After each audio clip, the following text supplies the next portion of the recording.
Good evening, everybody. Welcome back to the show. And unlike the Colorado Buffaloes, we are here to play. And as usual, we're going to go over this weekend wrestling. I'm Harry.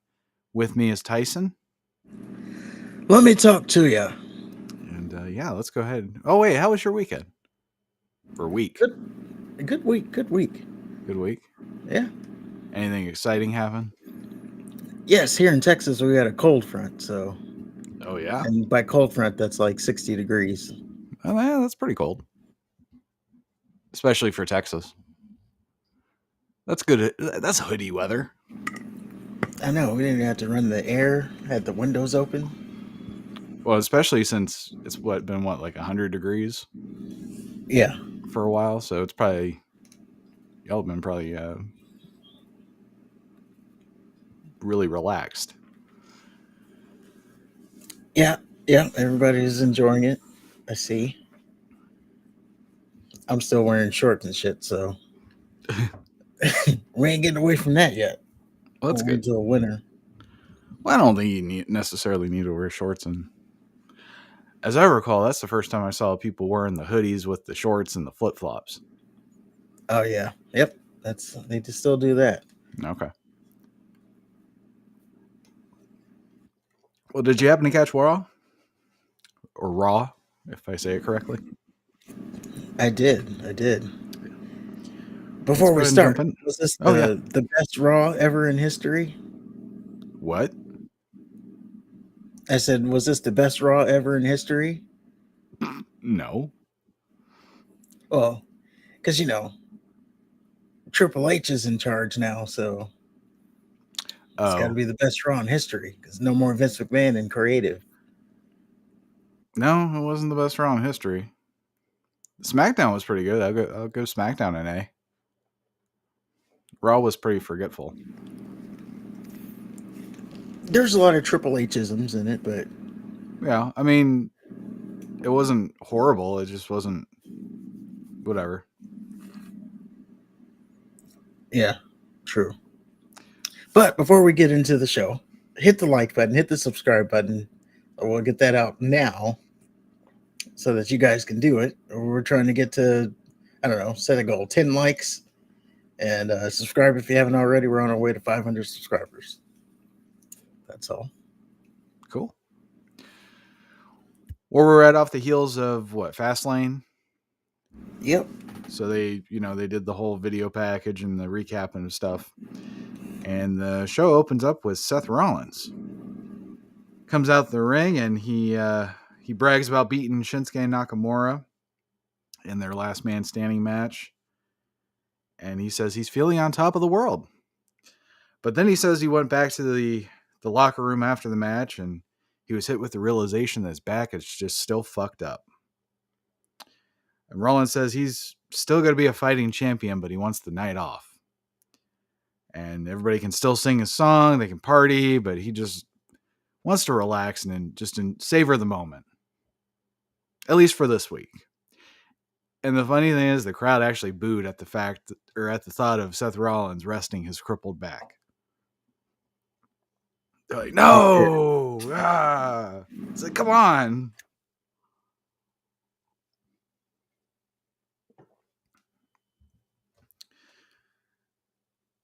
So after that, Drew McIntyre's music hits as the crowd's kind of encouraging Seth to wrestle tonight with his, again, crippled back.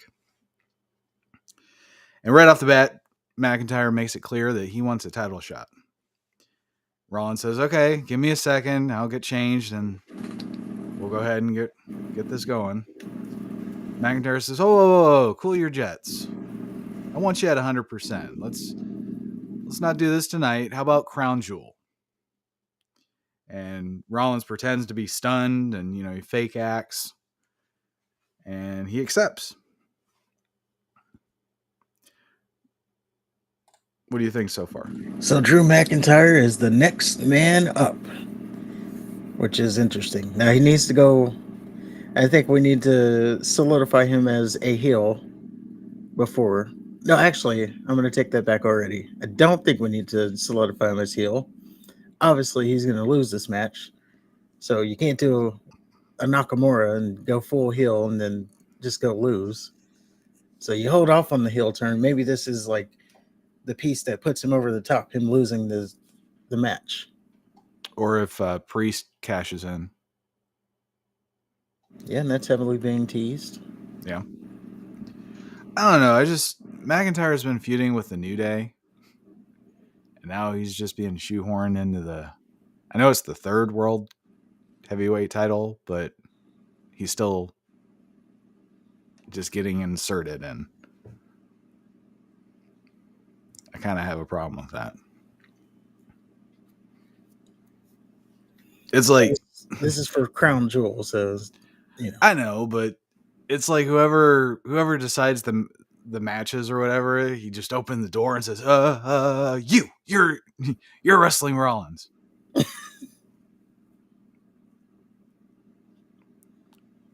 Should be a fun match, though. I guess.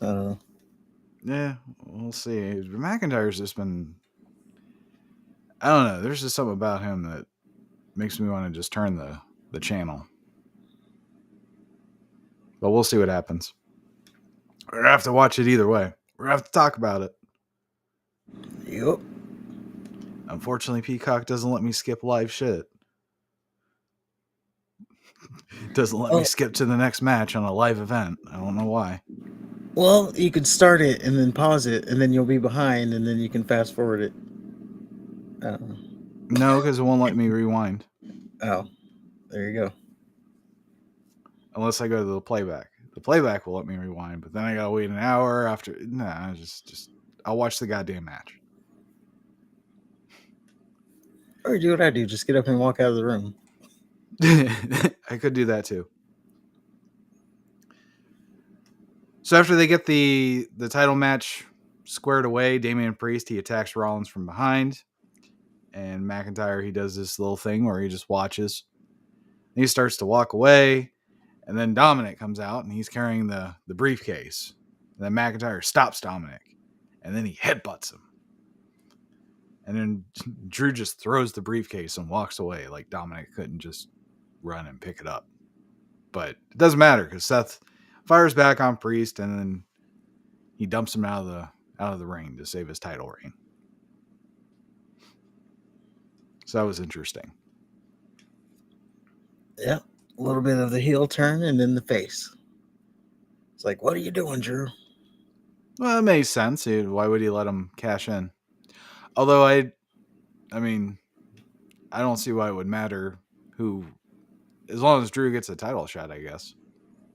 Well, he explained it and it made sense. Yeah, it made sense. Absolutely.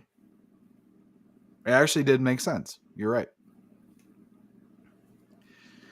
After that, Ivar beat Kofi with a moonsault. It was a Viking rules match, and Woods and the Deer were involved. You have anything to add? Ivar continues to impress in his solo run. If you say so. And, well, you haven't watched any of them. They're actually been pretty good matches from him. He's actually starting to get over, which is crazy because he does the moonsault, which then, I started to pose a question. What's more devastating, the moonsault from Ivar or the tsunami from Bronson Reed? Oh, tsunami. Easily. If Ivar was 200 pounds heavier. They're about the same size. No, they're not. But Ivar still stays undefeated. Well, the Viking Raiders, we'll just say, still stays undefeated in the Viking rules match. What's so the other their thing? Why is the other one gone again? Oh, he's injured. Oh, okay. Was it Holland? I don't know. Probably. Bastard. Well, cool. Good for him, I guess. Maybe one of these days I'll catch a match, but probably not going to be when the New Day's involved. Yeah, I heard there was talks of him getting he's already on the singles push, but there's talks of him getting a singles push. So you know where that leads. Yeah, and that's kind of sad that if that's the case, because that means the other dude's kind of gonna go to the wayside, all because he got injured. I think they slow it down when he comes back. We'll see. He's basically carrying the team right now. That's because he has to. Yeah. If Ivar was hurt, Eric would be in his spot. I don't know Yeah. about the quality of matches, but he would be fighting Kofi. Yeah, the one man feud here. Mm-hmm. Although he would probably have to be a little bit more dastardly because he's not as big as Ivar. Yeah, I don't know. it'd be interesting. Well, after that, we get Shinsuke Nakamura. He's backstage, and Byron Saxton asked Shinsuke about his performance and his goals after losing to Rollins at Fastlane. And Shinsuke, he doesn't answer at all. And then Ricochet fulfills his promise to drag Shinsuke back to the middle card. He did that a couple weeks ago. It's like, oh, it's not over. Yep. Shinsuke Ricochet feud is a brewing. Oh, boy. Yeah. Then we get the Judgment Day. We're still backstage. Priest is strangling McTurd. And Balor is actually fed up with McTurd, too. And Rhea says Finn and Priest, they have a rematch for the tag titles because she's a matchmaker now.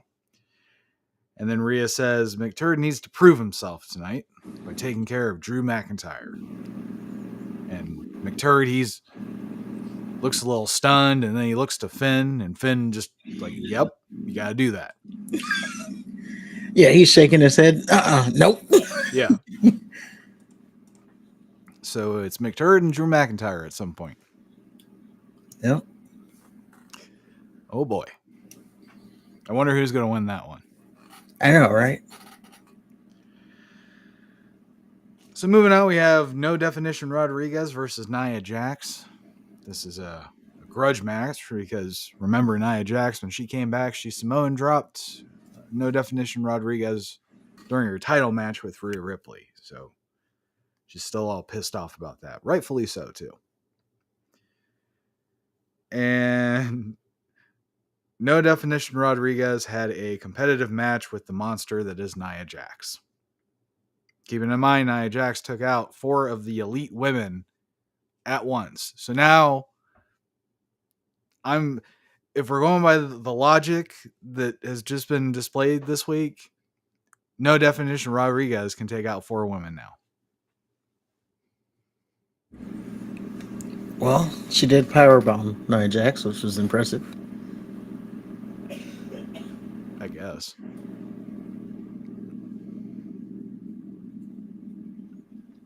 I mean, she get Nia Jax up there. It was pretty impressive.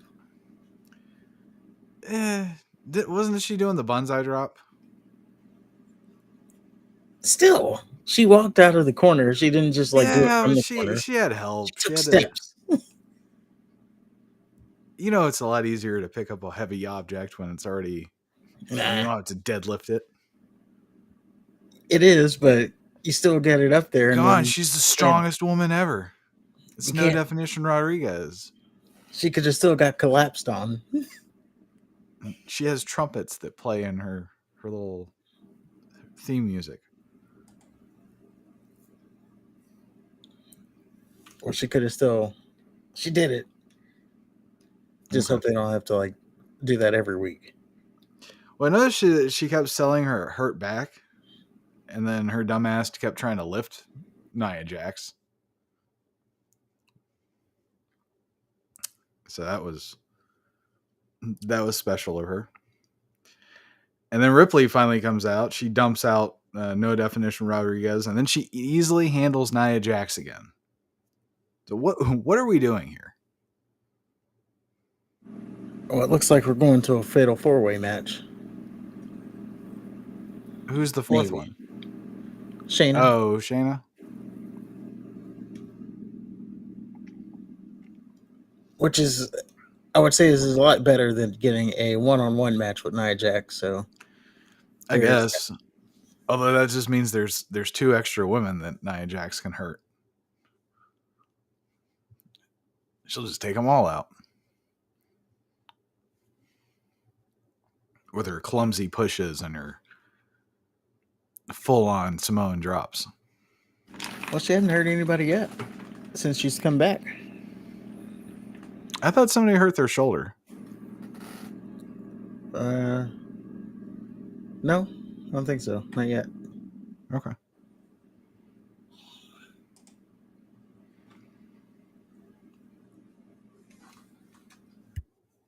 So yeah, Ripley, she comes out, she takes care of Nia, and then she gets into it with no definition again because she recovers, and then Baszler comes out, and she gets into it with Nia, and then Ripley and Baszler, they get face to face because Ripley's like, no, she's mine, but Shayna ain't having that.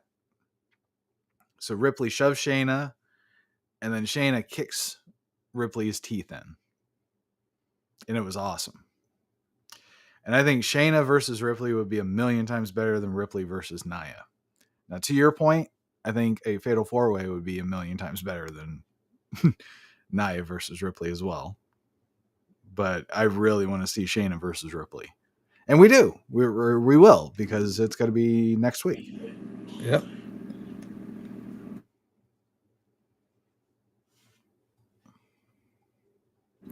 It is indeed coming up. What do you think? Yeah, that's what I think. They're just going to a Fatal 4-Way that avoids the one-on-one thing, so that's good. And Ripley, obviously, still going to win, so doesn't even matter. Just get it to Crown Jewel, and we'll move on with our night. By the way, we only have, if you're keeping track, 2 things. Well, by the time you hear this, there's only 10 weeks left in the year, and we only have, I think, 2 pay-per-views left. We have Crown Jewel and War Games, because usually the last year they didn't run anything in December; they waited until January. So we may only have 2 pay-per-views left this year. This is just crazy to think about. The year's already coming to an end. Yeah, it's been a fast year. It's been an awful year, but so fast at least. Yep, and then we're in Wrestling Mania season. And that is going to be interesting with some of the things that we thought and where they might be going, and yeah, how they all wrap that up. Yep.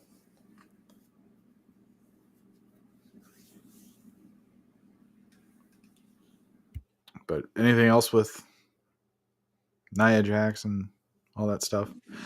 Nope. All right. I don't know where they're going with her. Because she came back, she took out Rodriguez, and then she took out Ripley for 2 weeks. But then since Ripley came back, it's been all Ripley. And Nia hasn't, ever since she squashed the tag team champions and the 2 baddest women on the roster, she's been, I don't know, she had a match with, who the fuck she wrestled last week? Zoe. No, it wasn't Zoe. Oh, I don't know then. She wrestled somebody. Anyway, she had a semi-competitive match with that person. And then she had a competitive match with Rodriguez. So is she a monster or is she part of the roster? Well, you have to also remember there's a new head of creative, so her direction may have changed in the past week or 2. Okay. So you think that's what that is? I think it is. Okay. She's not a Triple H girl. So Triple H is just like, we're just gonna drop it. Not even. Yeah. Okay. I think he's more, he he has his favorites, and she's not one of them. But I'm he'll down with still that then. use If that's her. the case, then okay. Well, moving on, we have Drew McIntyre. He's backstage, and Rollins comes up to him to say that their crown jewel match is official. And he wants to know why McIntyre only got involved when Priest was about to cash in. And McIntyre said he only gets involved in business that concerns him. And it only concerned him when Dominic was about to cash in because he would have lost out on his title shot. And like you said earlier, that makes complete sense. But Rollins freaks out because he thinks he's, I don't know what his point was. He knows McIntyre's not a good guy. I guess that's what it's. He says that's probably bullshit. But yeah, McIntyre had the perfect. He's like, we just the bloodline is like still holding the title over on Raw, or I mean on SmackDown. Why would we create that scenario again? Right. Oh yeah, he did say all that too. I don't want another bloodline situation. Yeah. And if I have the power to stop it, then why the hell wouldn't I? I'm thinking about not just me, but the entire locker room. But mostly himself. Well, yeah, I mean, there is the bonus of his title shot. Yeah. Well, Rollins said, don't worry, the Judgment Day, or he said, don't worry about the Judgment Day. They can't beat me, and neither can you. And then McIntyre tells Seth to wear those heels in their match. Oh yeah, I forgot about those damn high heels. Those are legit high heels. You can't even. There's no ifs, ands, or buts. Those are high heels. Yeah, I don't know. It's like what Dave Chappelle wore when he was doing Rick James. Oh yeah. Same thing. Only Rick James looked better. Yeah.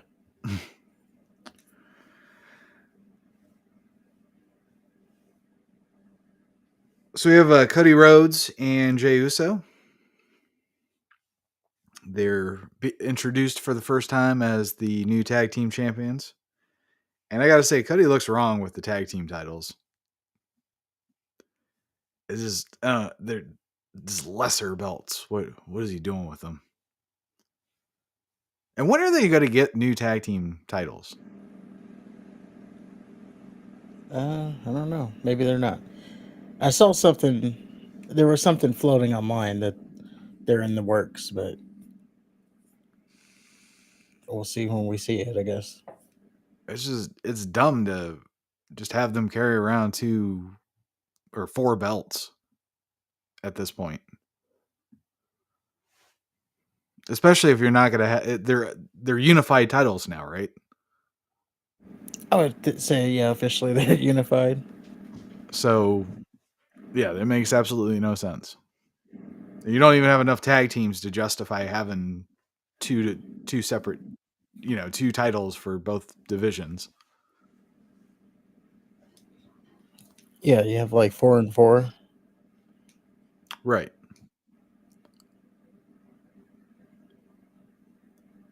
But aside from that, Michael Cole, he's there, and he wants to know how winning the tag titles is going to affect Cody's story. And Cody says he's excited, like everyone else, to be here as the new tag team champions. And Cole, he's like, no. Cody, your story. You said it'll end with you winning the title. Or, well, hold on.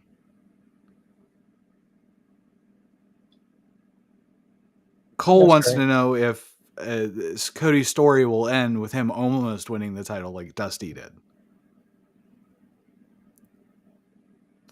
And Cody, he's kind of taken aback because Michael Cole, he's asking some honest questions.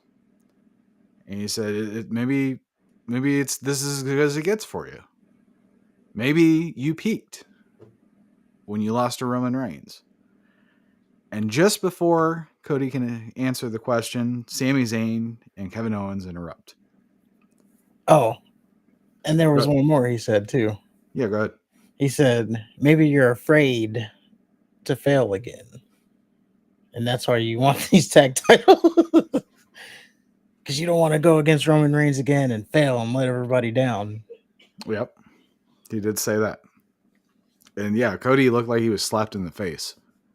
He was not expecting that on his inaugural championship day.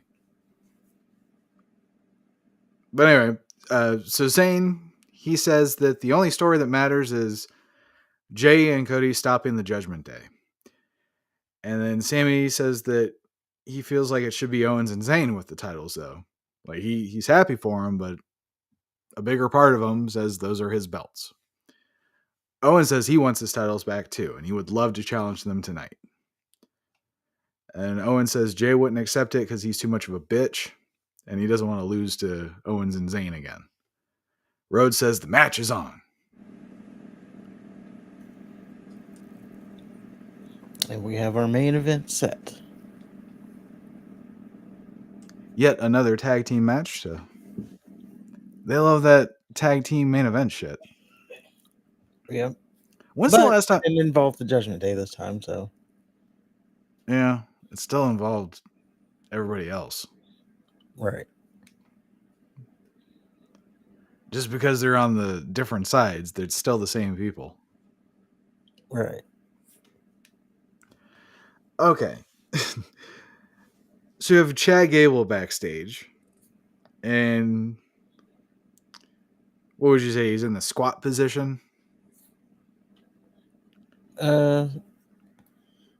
Just he was bracing for impact. Okay. So he was in a full squat, but he was bracing for impact. Okay. So he's bracing for impact. And Otis, he is chopping Gable as hard as he can. And after each chop, Gable is saying, "Thank you." So just imagine the big fat Otis chopping Gable and you hearing it, "Thank you." Yep. Gable says he has a number one contenders match tonight because, of course, he's lost them all since he lost to Gunther. But why wouldn't he have a number one contenders match tonight? And then Big Bronson Reed comes in to say he's winning the match and he's going to make sure that Gable's daughter, he wants to make sure that Gable's daughter doesn't watch. They're going to milk that, aren't they? Of course. Yeah. And Gable hasn't won since he lost to Gunther. So I don't understand why he keeps getting inserted in number one contender matches. Because they're keeping it fresh for that payoff. But it's not fresh. He keeps losing the number one contender matches. I know, that's the story. But he needs to earn the right to get to the number one contender match, doesn't he? True. But you can't start him like all the way back. No, I'm not suggesting that. I'm not saying let him wrestle R-Truth. I'm just saying that having him repeatedly go for a number one contender match and he just happens to win one.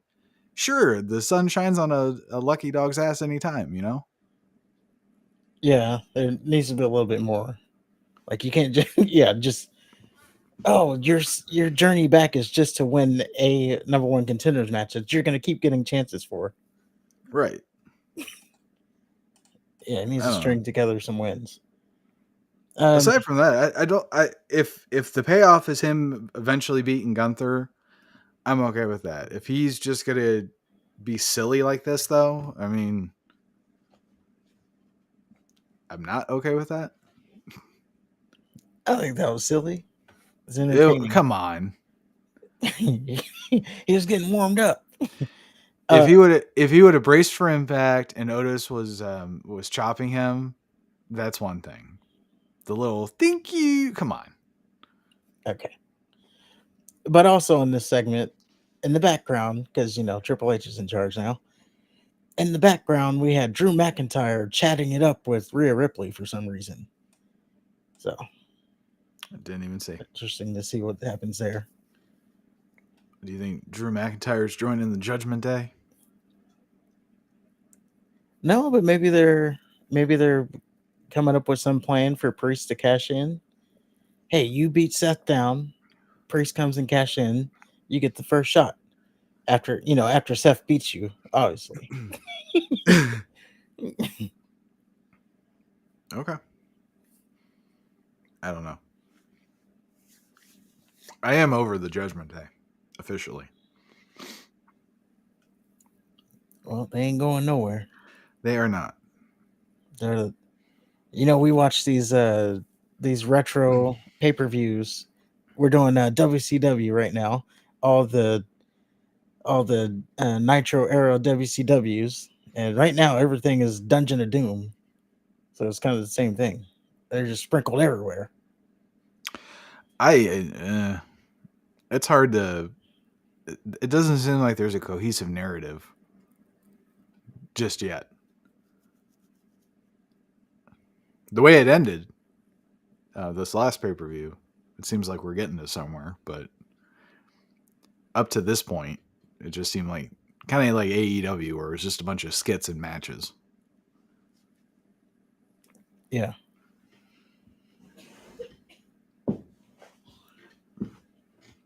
But it's interesting to see where we're heading with all this.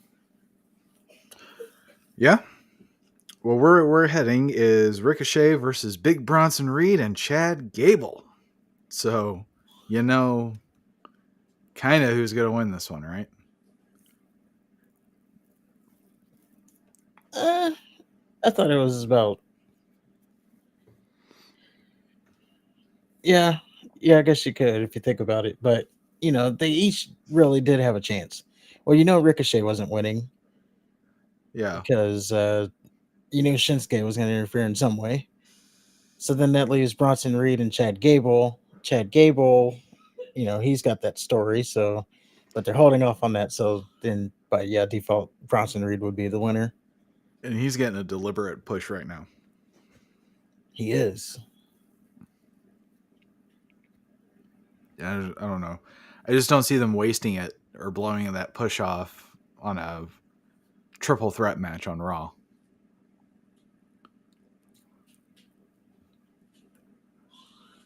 Yeah. But before the match, Shinsuke attacks Ricochet, and Ricochet starts off with a disadvantage, and I think he was about to hit him with a chair, and then security stopped him. They had to be separated. Yeah, I believe that's what it was, a chair. Yeah. So it was a good match for the most part. Gable, he hits a chaos theory on Ricochet. Looked nice. But Reed just grabs Ricochet from Gable's bridge and then throws him right onto Gable. And then Reed hits a senton on both men as they're stacked. And then a tsunami on Ricochet for the win. So that means we have Gunther versus Big Bronson Reed for the Coming up this Intercontinental. week. What's that? Oh, I said coming up this week. Yep, it is coming up this week, which is... You can't even get a fucking crown jewel match? Jesus Christ. Hashtag put Gunther on pay-per-view. How is that not a crown jewel match? Big Bronson Reed has an undefeated streak. The Ring General is undefeated. But no. Let's just do it on Raw next week. Yeah. Definitely weird. It's an interesting match up, I think, because it's... I don't know. Is it going to be like the Braun Strowman match? I think it'll be pretty interesting. I mean, Bronson Reed can go. Oh, yeah, he can go. No, Gunther can go, so I think they'll put on a banger. A banger. I expect it to be the match of the week. Probably of the month. It'll probably be better than Crown Jewel. Well, when is Crown Jewel? I don't know. It's in November, I believe. we'll figure that out later. Okay. But I think it's either end of October or early November. But it is next. It is next. November 6th. There you go. Cool. Later on, Pierce makes a Falls Count Anywhere match with Ricochet and Nakamura. That's next week as well, or this coming week. Oh, by the way, this is all for the season premiere they build it as. So if you're wondering why it's so stacked of a card, that's why. It's wait, say that again. Oh, I said if you're wondering why the card is getting so stacked, that's why, because it's the season premiere. Of Raw? Yeah, coming up this week. Was it staggered? No, they just did SmackDown first. I don't know. Okay.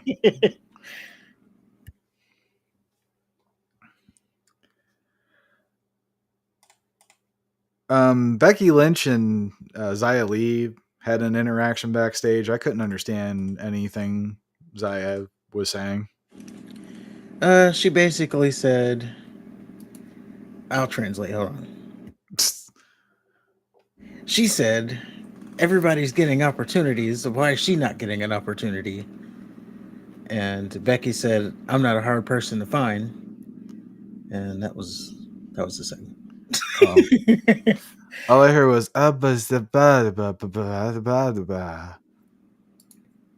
so thank you for translating, Tyson.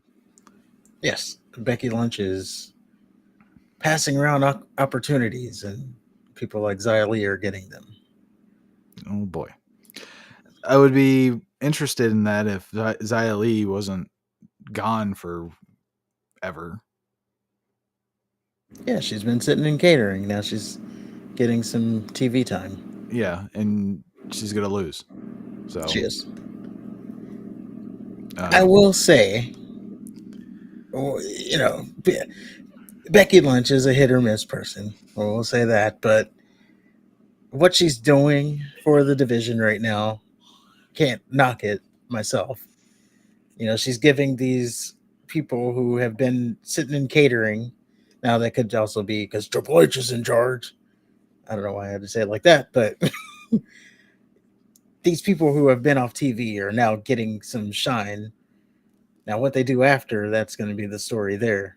Like you wrestle Becky Lynch, you get a good spotlight, and then you go from there. And now you can try to make a name for yourself.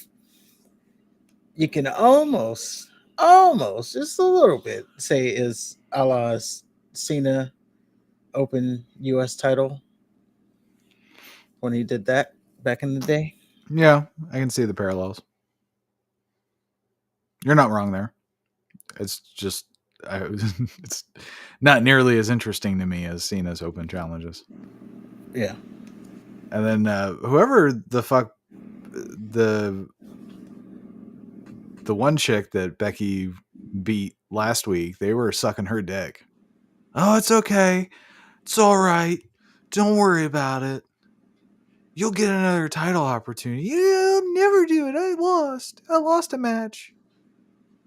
Is that really what you want your champion? I forgot who that was. I remember, but I forgot who that was. It was the stupid bitch with the tie-dye hair. I thought that was this week. Oh, is it this week? Yeah. Oh. Okay. And that would be Tegan Knox. Okay. Well, moving forward then. That happens later, apparently. It is, yes. Well, after Lynch and Xia Li, McIntyre beat McTurd with a Claymore. Dominic tried and failed to help. And then Priest wants to take care of McTurd, but Ripley says she has an idea instead.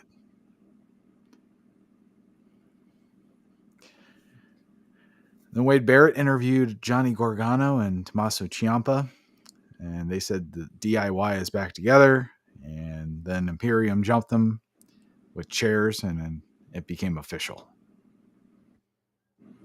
Yep. So it looks like we're already going Imperium versus DIY, a la NXT Black and Gold. And I know, but it already feels like this is probably the butterfly Triple H effect. Triple H is in charge. It felt like Imperium felt a little bit different. Now, obviously, they're gonna lose to DIY because DIY is just now getting back together. So ultimately, they're just still losers.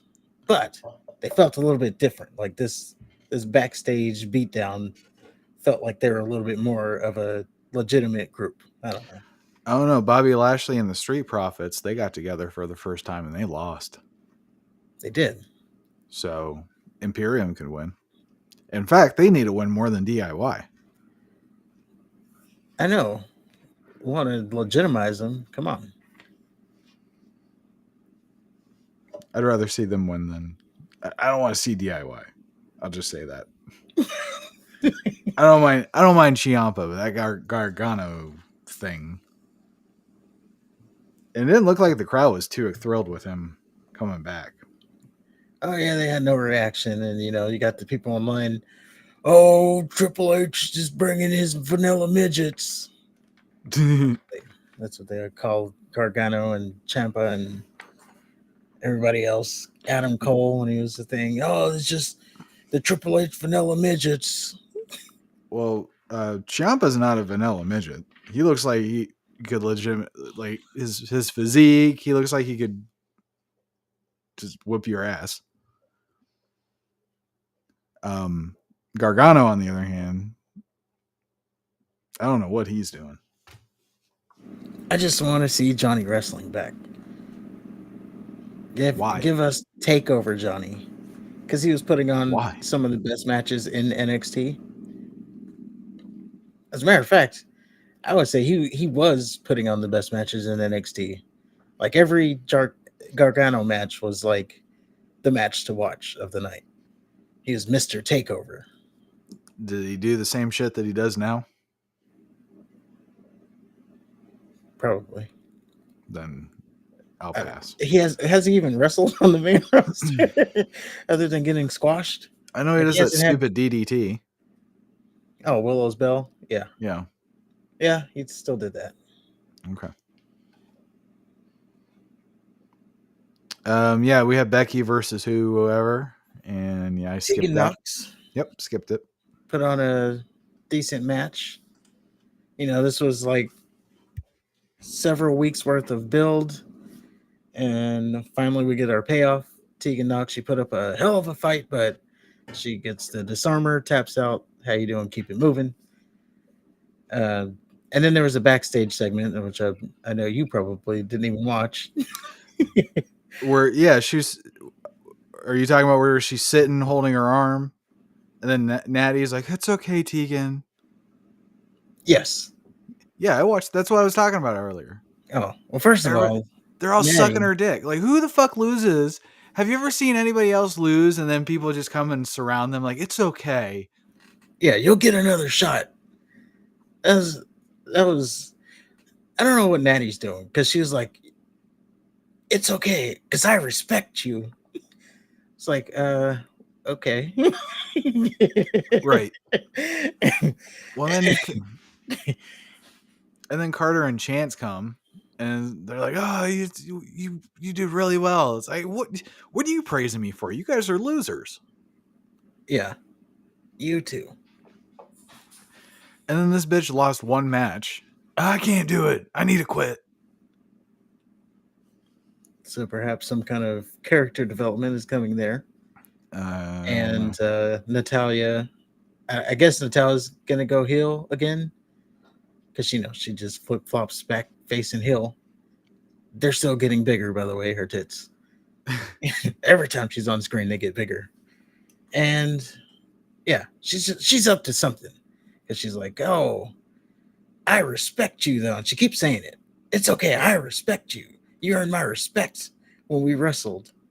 Well, she initially said that she wasn't championship material and she couldn't lace her boots and all that shit.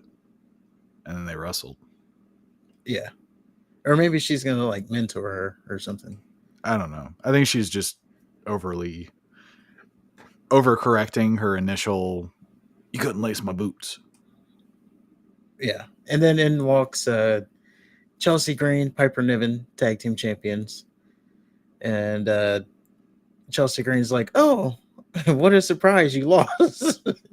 And she's like, "Is this the pity party?" And Natalia steps up to Chelsea Green, and then she says, "What are you gonna do about it?" And then Chelsea Green looks at Piper Niven. She's like, "Well, I'm gonna." This Chelsea Green, I'm gonna. And then she looks over at Piper Niven, and Piper Niven said, "I'm gonna do something about it." Who was wearing a crop top, by the way? I know if you saw that, you loved it. No, I saw the green and yeah. Yeah, she was wearing a crop top. There you go. Or not even a crop top. It was just like, I don't know. Let me describe it in grave detail. So you.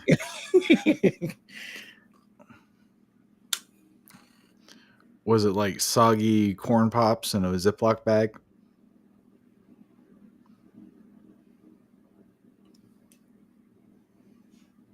I guess. I was thinking about that.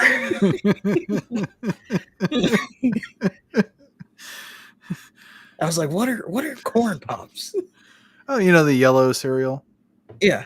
I had to think about it a while. And then I was like, Oh, I think they're just called pops now. yeah. But back in my day, they used to be called corn pops. Corn Wait, don't pop they was a good have, old man. isn't that different? Aren't they, the corn pops are in the white box and then the pops are in the yellow box? Or is it the same thing now? I think no, corn pops turned into pops, Oh, I don't know. and it was But always a low key, yellow those box. are that's a good cereal. Yeah, I like it. Always enjoyed it. Didn't have a distinct flavor. It was just little sugar nuggets, Yeah, just a little sweetness. and you had the little corn pop milk. Yeah. Anyway, we get Owens and Zayn versus Cody and Jay, and I kind of like how they did this, where like it wasn't a full on fight at first, but they were like really trying hard to win, and they were showing each other that they came to play. And then eventually Kevin and Jay, they just start fighting, and that causes Cody and Sammy to fight, and I thought it was great. And I'm honestly surprised that the Judgment Day they didn't make an appearance, but I'm not bummed out about that. They sure didn't.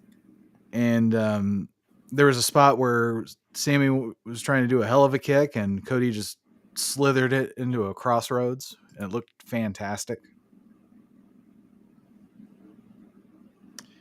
And then Owens and Jay trading super kicks that kind of just got old. That took away any credit they got for the hell of a kick into the crossroads spot. It just negated it with the super kick shit. And then Jay and Cody hit what Michael Cole called Cody and Jay hit what Michael Cole called the Cody on Owens for the win, and both teams shook hands. Jay and Owens even hugged, and yeah, everybody's still friends. And that's the end of Raw. What'd you think? Overall, What's that? I thought it was overall a pretty good show. Yep. I like that little 1D that they did. Cody over rotated on it, but that's here nor there. Like he landed right on his neck. We had to make sure that Sammy was out, or it was Owens. They had to make sure he was out. He's a big dude. Yeah. But we didn't get any like story pieces there. Like, why really do they have the title? So we didn't get that information really filled in. What do you mean? Just happy to be there doing open challenges. What do you mean? Why do they really have the titles? Like, what's the bigger picture behind them having the titles? Now we see because of SmackDown, but well, I mean they have the titles because they got into the Judgment Day issue. So I mean, where they're going with that, that's another story. But it make the story that they told with Owens and Zayn, that makes sense. And it would make sense that Owens and Zayn would be their first challengers too, because they kind of got fucked from their tag team titles. Yep. So we'll see where it goes. Who takes the titles off of them? Who? Because obviously this is a short title reign. So who's going to take the titles? Where are they going to go with it? Well, All interesting. they kind of teased a direction on SmackDown.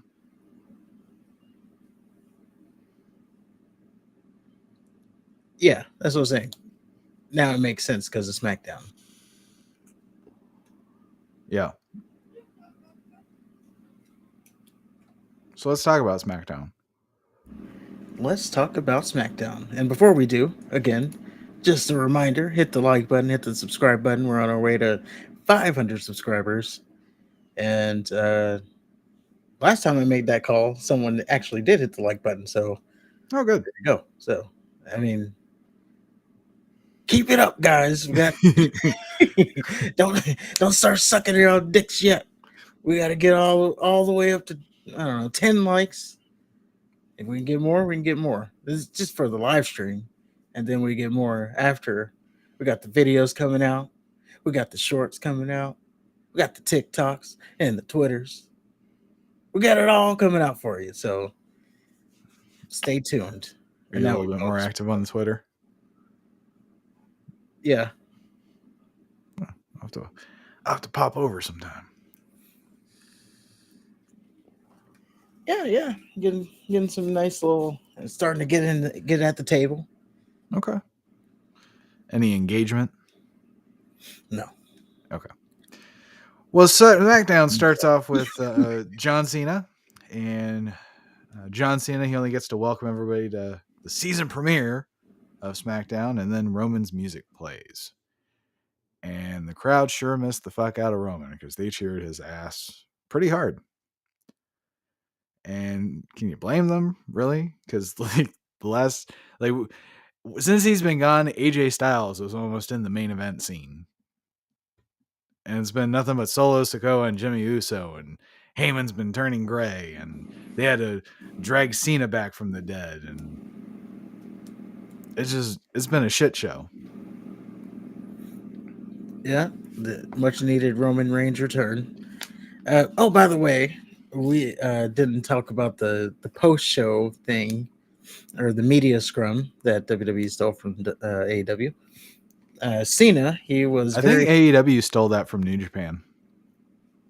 Anyway, Cena, he was talking about the whole writer strike thing, and he did say when the strike is over, he's gone. Like, Told you. make no mistake about it. As soon as they call him, he's out.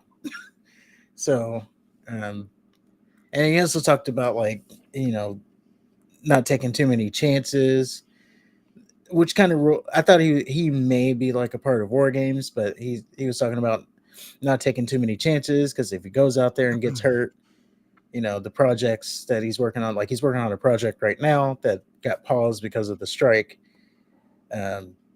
If he gets hurt, then now they have to scrap the project, and then all those people are out of jobs. So it's irresponsible of him. But yeah, he was not. It's also Didn't beat around the bush. irresponsible of him to be in wrestling and not give it 100% either. Well, he's giving it 100%. No, he's not. If he's not wrestling, if he's not going to be Super Cena, if he's not going to be the John Cena that we want to see, he's wrestled. He has. Come on. I want to see him lift the Big Show and Edge, and at the same time. Yeah, I want to see him lift 10 people at once and F5 them perfectly. Wow. I don't even know if he could do that anymore. I mean, he's in good shape, but he ain't in vintage Cena shape. But yeah, he did say he's, when they call, he's out. So that could happen. Like, I don't think he I don't, because I saw like graphics of, oh, maybe Cena versus someone at WrestleMania. I don't think he makes it to WrestleMania.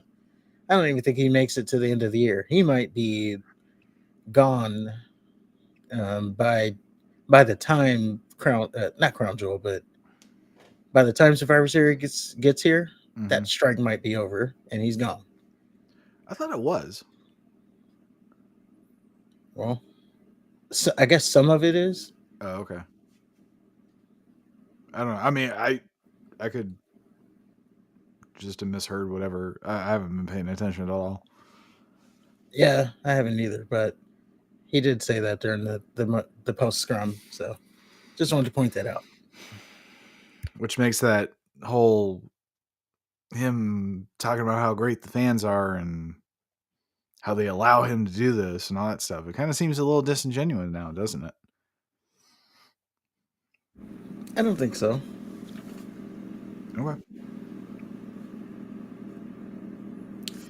So Roman comes out. He's with Solo and Heyman, but no Jimmy. I noticed that right off the bat. I'm sure a lot of people did. And Heyman is happier than a pig in shit than that Roman is back. His hair's not as gray. He looks like he slept. When he did the handoff, it looks like he jizzed a little. So Roman tells John that if he's going to open his show, he better do it right. And then, they do the acknowledge me thing. And the crowd boos and starts chanting Cena's name. And Roman says, you're cheering for a coward. Cena only showed up after Roman went on vacation. And then Cena has the audacity to come back and convince people to call him the greatest of all time. Let's be honest here, John. You already know who the GOAT is. Let's be honest here, John. You already know who the GOAT is. And then Roman says, leave or we're making you leave, which was great. Cena says, whoa. I'm going to throw you a curveball. I'm actually here to acknowledge you, Roman. No matter what some announcer says, 1,000 plus days as world heavyweight champion is the greatest accomplishment of all time, even though Roman's like third or fourth on the list. And Cena says he's not here to challenge Roman, but he knows somebody who is. You want to take it over? Enter L.A. Knight. Yeah. The music goes off. The crowd goes wild. Boy, was everybody going wild. L.A. Knight, he makes his way out to the ring, holds it a little bit, bask in the glory, and then he says, "Let me talk to you." Of course, that got another pop. And he actually, I don't know how many people picked up on this. He says to Roman, "Are you pissing your pants yet?" And that was a reference to Negan from The Walking Dead, season 7, I believe, Oh, 6 or yeah. 7. So, not many people picked up on that, but I got it. That's because the smart people dropped out of Walking Dead after like the third season. Oh, if you missed Negan, you missed the real deal. I guess. I saw the clip where he axed Glenn. He didn't axe Glenn. He axed him. He beat the shit out of him with a baseball bat. Lucille. He axed him. Lucille, who's a vampire bat. And yeah, he he beat Glenn and he beat Abraham for no other reason because he told them not to move and someone moved. Daryl. Daryl, when he beat Glenn, Daryl got all upset and he got up and hit Negan. And he said, no, I will not let that shit fly. I'll shut that shit down. And then he beats Abraham. I don't know who Abraham is. He's just some dude, some redhead dude. I know there was the chick with the sword, and she was really disappointing. Oh, Michonne. Yeah, and she had the walkers on the chains with no arms and no jaw because they couldn't bite her, but they masked the scent of the other walkers. we're way off the rails here. As you can Yeah, tell, we I'm a are. little bit of a. I go deep in the Walking Dead verse, so I can talk. I could do a whole nother podcast on that alone, but I'm not going to. I was gonna say we could do a podcast where we watch them. The Walking Dead, Yeah, we it's over now. They're on we'll to the rewatch them. spinoffs. But who? They do No. that shit all the time. Do you not fucking look at podcasts where they do like, oh, Andy Griffith? I'm not suggesting do Andy Griffith, but I don't think we can. That show was so racist, and they weren't trying to be. It was just acceptable back then. I don't remember it being racist. I remember. Well, it wasn't as racist as like the Archie something bunker. Yeah, well, that was part of the character though. He was his like the whole object was he was a dumb fuck. You know, he was an ignorant fuck that he was wrong. Sometimes he was right, but for the most part, he was wrong, and the lesson was that his dumbassery got him into trouble, and he had to get his foot out of his mouth. Yeah, because he would say some stuff. Right. But yeah, so that was the reference there from L.A. Knight. And then he stares down Roman Reigns. There's another little, it's probably circled everywhere. There was a moment where he's looking through his glasses and you see Roman Reigns reflecting off the glasses. And that was a big moment. Yeah, And that's when then, Roman was getting in his face. yeah. And then skipping forward a little bit, Roman Reigns says, I've been champion for 1,100 days. I've done things that you couldn't even think about. So what are you doing in my ring? LA Knight says Roman Reigns is in his way. He's the fastest rising star on SmackDown. And Roman Reigns has what he wants, and that being the title. Now they haven't set a match yet. It was just kind of a stare down. Uh, Out of nowhere, in comes Jimmy Uso. He attacks LA Knight. This was a weird thing. So he attacks LA Knight from behind. Cena does nothing. Yeah. Watching. I saw him react.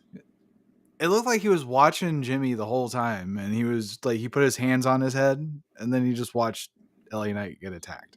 Yeah, he was watching the whole thing. Solo was standing in front of him, and he's like holding his hands out, like, I'm not doing anything. Mm-hmm. So LA Knight gets the better of Jimmy. He throws him out the ring. And that's pretty much how the segment ends. Roman Reigns, he gets called back by Heyman. As they're leaving the ring, he tells Solo to handle it. Solo, he jumps back on the apron and he says, you and me, talking to LA Knight, tonight in a match.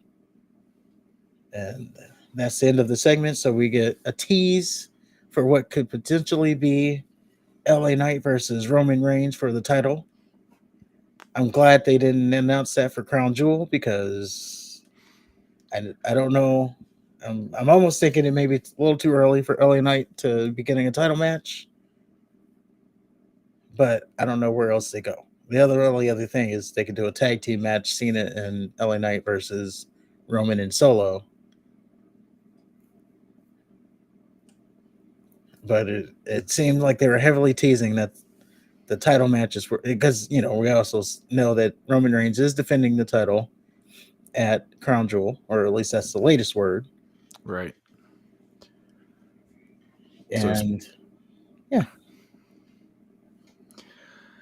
Well, the good, Cena had a nice little moment when he gave LA Knight the microphone. He's like, oh, no, it's your time. And then everybody started cheering LA Knight and goes, see, I told you. Oh, yeah. That was a nice, genuine moment. Here's my thing. This is another like shoehorn incident where LA Knight had a tag team match with Jimmy and Solo, or against Jimmy and Solo. But where's the what steps did he do to earn a title shot? That's what I said. It may be too early. It is too early. It's absolutely too early. But on the other hand, you got to strike while the iron's hot, as they say. Well, couldn't they have a cohesive story with that? Why do they just have to? Oh, well, you're popular. Whatever happened to the title or the U.S. title run? For LA Knight, Yeah, why not? I think we're past that now. he can get that later on in his career. We're main event level now. He can take the U.S. title to the main event level because he ain't beating Roman, right? He's not beating Roman. So what sense does it make to have him just lose to Roman? You're going to elevate him just to have him lose? Why not just have him be the U.S. title? Have him have a story where he wins a couple matches, earns a title shot for the U.S. championship, holds the title for a while, and elevates himself to the main event status. You gonna do all that in 3 weeks before Crown Jewel? Fuck Crown Jewel. Triple H, spoiler alert, Triple H earlier said, fuck Crown Jewel, we really need to focus on Survivor Series. Yeah. It just doesn't, like, where else are you gonna go? We got a title match coming in a couple weeks. I'm not saying he needs to do the title match. And I initially, as I said before, it's too early. But who else are you gonna throw out there? AJ Styles has a beef. I'd rather see that. I'd rather see LA Knight get a decent build instead of just being thrust into a losing situation. And then where's he gonna go from there? He lost to Roman. He's gonna go what back to the mid card? So why doesn't he just be a champion of the mid card? Elevate. If he's so fucking popular, he can do what Gunther's doing with the Intercontinental title. And then when he's ready and it makes sense and it's not just shoehorned, he can challenge Roman. But at this point, he's done nothing but lose. Before the tag team match, he feuded with the Miz. And before that, huh? I said, but he beat the Miz. Okay. Remember, that was the gatekeeper. It was the Miz. He was gatekeeper Miz. The Miz wrestled Invisible John Cena afterwards. And beat that ass, too. Don't forget that. And before that, he was fucking around with Theory and Waller. True. So, I mean, he won one tag match and he beat The Miz. I don't see how that just puts him on Roman's level. Hey, I don't know. I said it too. We're too early here, but seems like I just don't see where else they're going with it other than that. Yeah. All right. That's my only problem with it. It's just he's there. He didn't earn it. Like Cena said before, he said it in his little promo. I didn't earn it. I don't want a shot at your title. Yes, that was the curveball because I thought it was going to be Cena versus Roman at Crown Jewel. That's true. I think that's what the word on the street was too. But that's probably why they're not doing it. Yeah. And Cena, well, like, you guys, you think you know what's going on? After what you said with the fucking media scrum shit, he probably doesn't want to commit to a title match.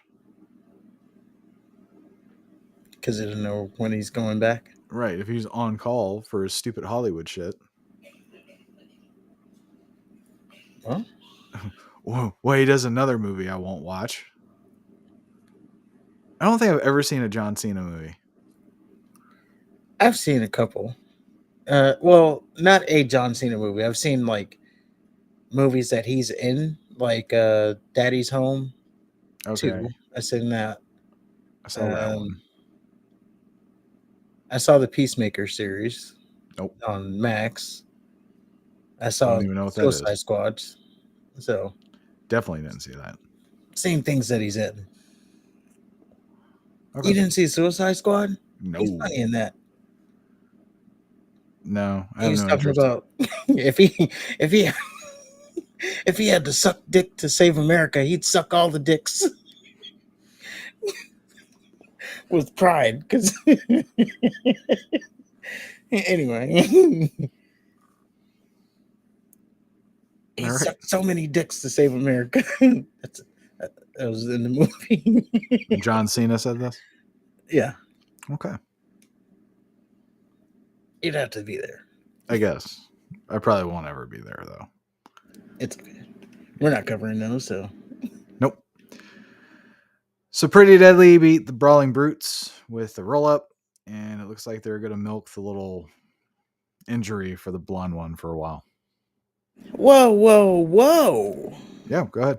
We just got the major, like the most inspirational return in SmackDown history, and you're just blowing through it like that. Elton Prince comes back from this debilitating injury. Inspiration to us all. How could he come back from such that? Like, he was almost crippled for life, and he comes back from that injury. Pretty Deadly makes her return on SmackDown, and then so courageous they pull out the victory. If they really wanted to like get heat, they would say that the blonde one made it back before Big E did. Therefore, he's tougher, and Big E's a pussy. Oh, they can't do that. Yeah, they can. Why And not? he was wrestling Ridge Holland, which was, you know, you come back from injury and you're wrestling Ridge Holland. That's just a way to get yourself right back injured. Yeah, I don't know what they were thinking with that. Triple H, what are you doing? Yeah. I don't know. I think that would be the only thing that would redeem Pretty Deadly in my eyes is if they call Big E a pussy because he's still injured and the blonde one came back earlier. Even though like their injuries are completely different. And that's the part of it. So Yeah. for those of you not in the loop, Elton Prince had a separated shoulder, but he comes out in a wheelchair. He gets out of the wheelchair and he's like, I'm healed. And then after the match, he gets back in the wheelchair. Yeah. So, yeah. He's injured, but it was just a shoulder injury.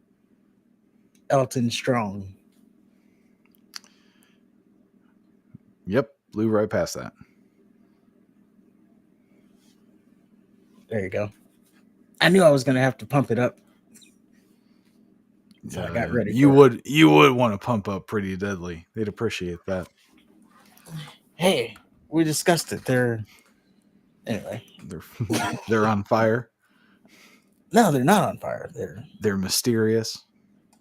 No, they're none of those things. They just play the characters. Just like that Adonis thing. And a moo. I don't know. I think the blonde and brunette are method actors. Okay. I don't think we can go too far. We're already walking on eggshells. I know, right? It's fun.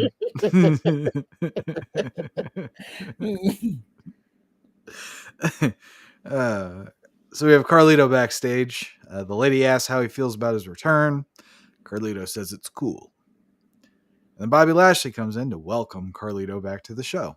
His show.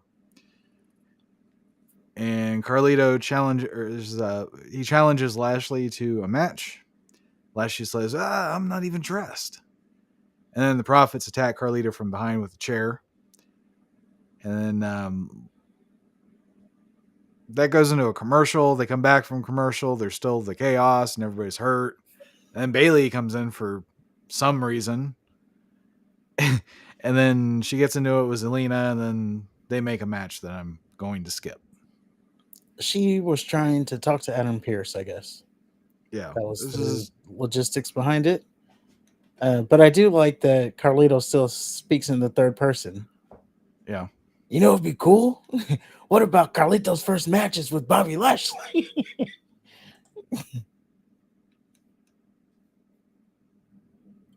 So that's always that was one thing I liked about him. Yeah. Still hasn't done the Apple thing yet. He They had it. teased it, but Yeah. wonder what they're waiting on there. Yeah. They're milking it. They're waiting for the right opportunity. It's probably going to be against Lashley. And Lashley's good at his little big fucking arms that he can't go move all the way down because they're so big. They're going to be flailing in rage. You know, there was a video that circled on the social medias.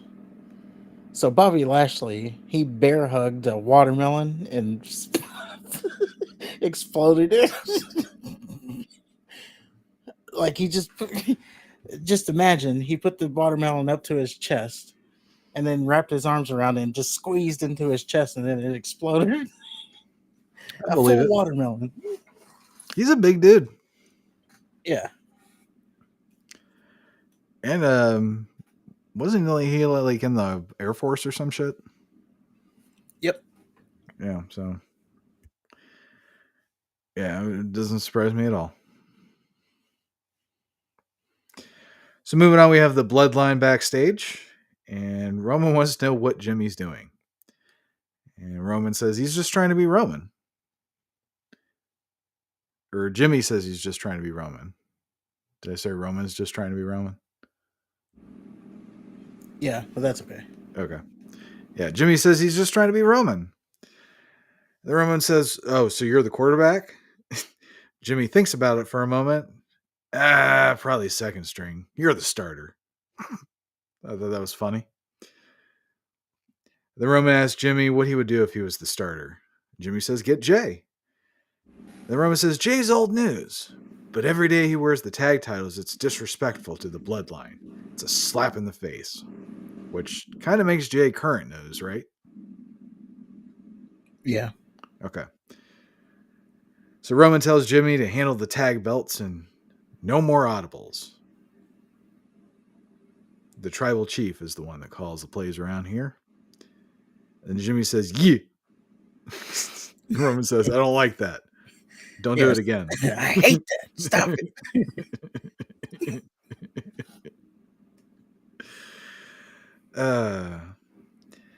So you have Bailey versus Zelina Vega, and sure enough, I skipped it.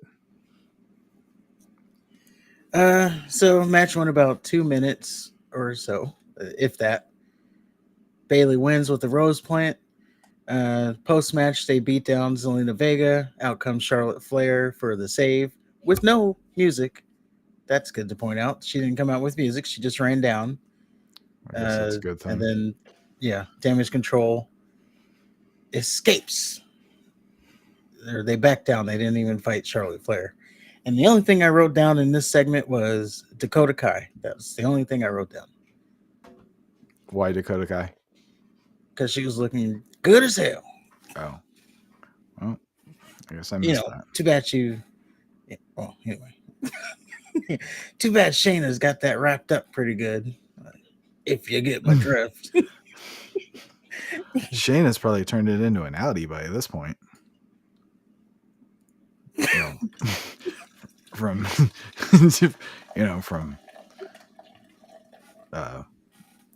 finger blasting her so hard.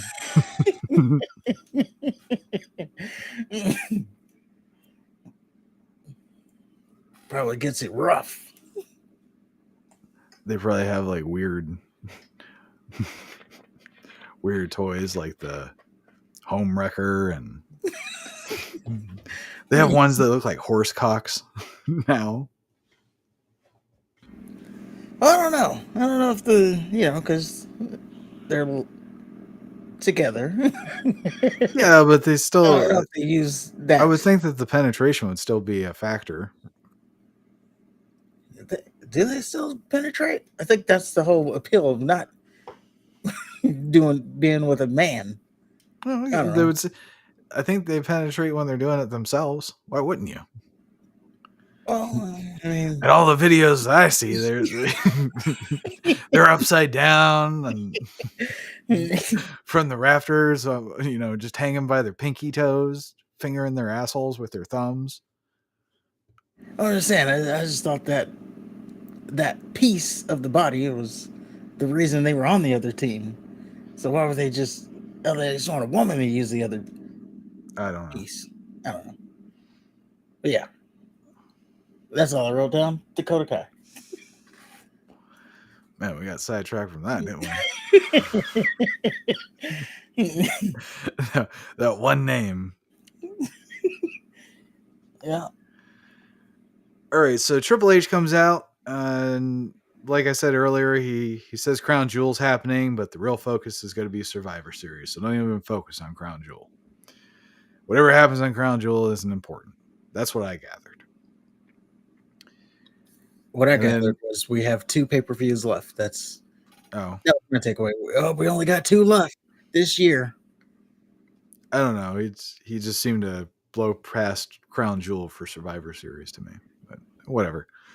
And we are gonna have to think about it because we only got 2 pay-per-views left, and then pretty much December they don't do anything. They don't ramp it up until January. Are we going to be covering the week to week show when they ain't even covering? They're not even trying, and we're going to cover it. I guess Uh, so. But I mean, we'll figure it out. We can do some highlights or something. yeah, we'll figure something out. I mean, if Gunther's wrestling, we gotta talk about that. Yeah, we'll And see what happens. and word on the street is Triple H has the reins, like you've been saying all night. So he might be in prove it mode still. Well, he had the reins last year at this time. No, So not really, because it seemed like right off the bat Vince was trying to come back. he was, but Triple H, because that's, they had the War Games, so that was a Mm-hmm. Triple H thing. I don't remember Vince coming back until like right after. Well, he didn't get announced back until like right after WrestleMania, but or was it right before? I just remember him talking to oh, I think I'm coming back. I got some bad advice. Yeah, and we did that all in the same year. Yeah, I don't know. But I don't think Triple H had a chance to get going. yeah, we'll see. I just don't think he had the full reins. And even though Vince was gone, he was still the boss. It was still weird. But if he has like full control now, and Vince is like nowhere near it, he might still be in prove it mode. Therefore, the December Raws might be okay.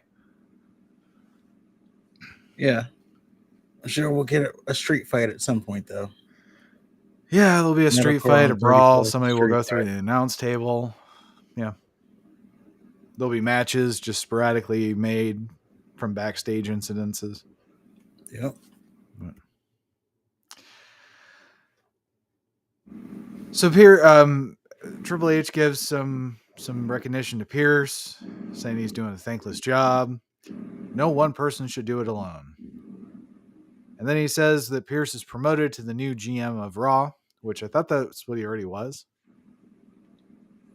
He wasn't. He was just like the authority figure. They never Okay. like anointed him. Oh Okay. man, I was going to use that word later. Anyway, oh, I haven't used it yet because that's what they said about Triple H. He's been anointed Yeah. with the creative team. Like anointed. What a choice word there. Like, Okay. did he have to get on his knee and get the sword thing? Maybe. I don't know how Emmanuel, UFC Ari does it. Emmanuel, putting the sword on his shoulder, and I'm gonna touch your forehead with my sword too. What does Dana White think about the whole UFC WWE thing? I haven't heard. Oh, okay. He probably doesn't give a shit. Probably not. Yeah. So yeah, Triple H promotes Pierce to new GM, and then he says he's going to introduce the new SmackDown general manager because, of course, you can't have one without the other. Then Dominic Mysterio comes out, and the booing thing is just annoying at this point. I yeah. I skipped to Well, the what? Go ahead. oh, no, go ahead. I skipped to the where they introduced Nick Aldis. That was Oh, very anticlimactic. good deal. So I can fill you in then. Yeah, go ahead. So Dom comes out. He's getting booed out the building, as he always is. Yeah. And yeah, he's talking about why is there an open challenge today for the tag team titles when the Judgment Day should be getting the tag team title or tag team match, and they're getting it on Monday. So he's complaining. Uh, he gets in the ring, and Triple H says, "What did he say?" He said, Some about I "I thought thought they were they, piping that in. yeah, I Yeah. always thought they piped that in. I didn't realize how loud it was. So, you know, take that, internet wrestling community. We're not piping it in." And then, This time. yeah, Dom keeps interjecting. He's like saying more stuff about being unhappy. And then at one point, Triple H says, "Well, no, that's that's what he said before." And then the next part came after. So yeah, Dom's in the ring. He's unhappy that there's this open challenge, and Triple H is now going to introduce the Raw. I'm sorry, the SmackDown general manager. So that's where we were. You can go ahead from there. Yeah, and it's Nick Aldis, and he just comes out with zero fanfare. Doesn't even get like the generic SmackDown, the da na na na na na na. The generic music, yeah. Yeah, nothing. He just comes. It's as if he's been sitting there all night, being Yeah, he didn't ignored. even come down the ramp. He was just like already there. Yeah. So yeah, it's Nick Aldis. So they're wasting, I don't know, a really good talent to be the GM of SmackDown. Uh, I don't think you see the big picture here, or maybe that's just me. Enlighten me. Now, first of all, I hate to hate to have been right on this, but I remember we talked in depth about what to do with Nick Aldis or having Cody go against Nick Aldis, rekindle what they did in the Indies. And I said, well, this crowd doesn't know Nick Aldis. Well, there you go. That reaction showed you they don't know. They didn't know who the hell that was, Dude, even to the point hold where, on. No, no, no, no, no, no, no, no. He came out of nowhere from the sideline, just with no music, no, like I said, not even the generic song. They didn't make a big deal out of it. So why the fuck would anybody think he's a big deal? Just because they say he's the general manager? The general managers have either been like the bad guys or they've just been there. well, it got worse for him online, at least, as the connection of all of it was, oh, he's Mickey James' husband, Yeah. and that's his that's that's what the big deal of him is. Oh, that's Mickey James' husband. Like, oh no, forget about him.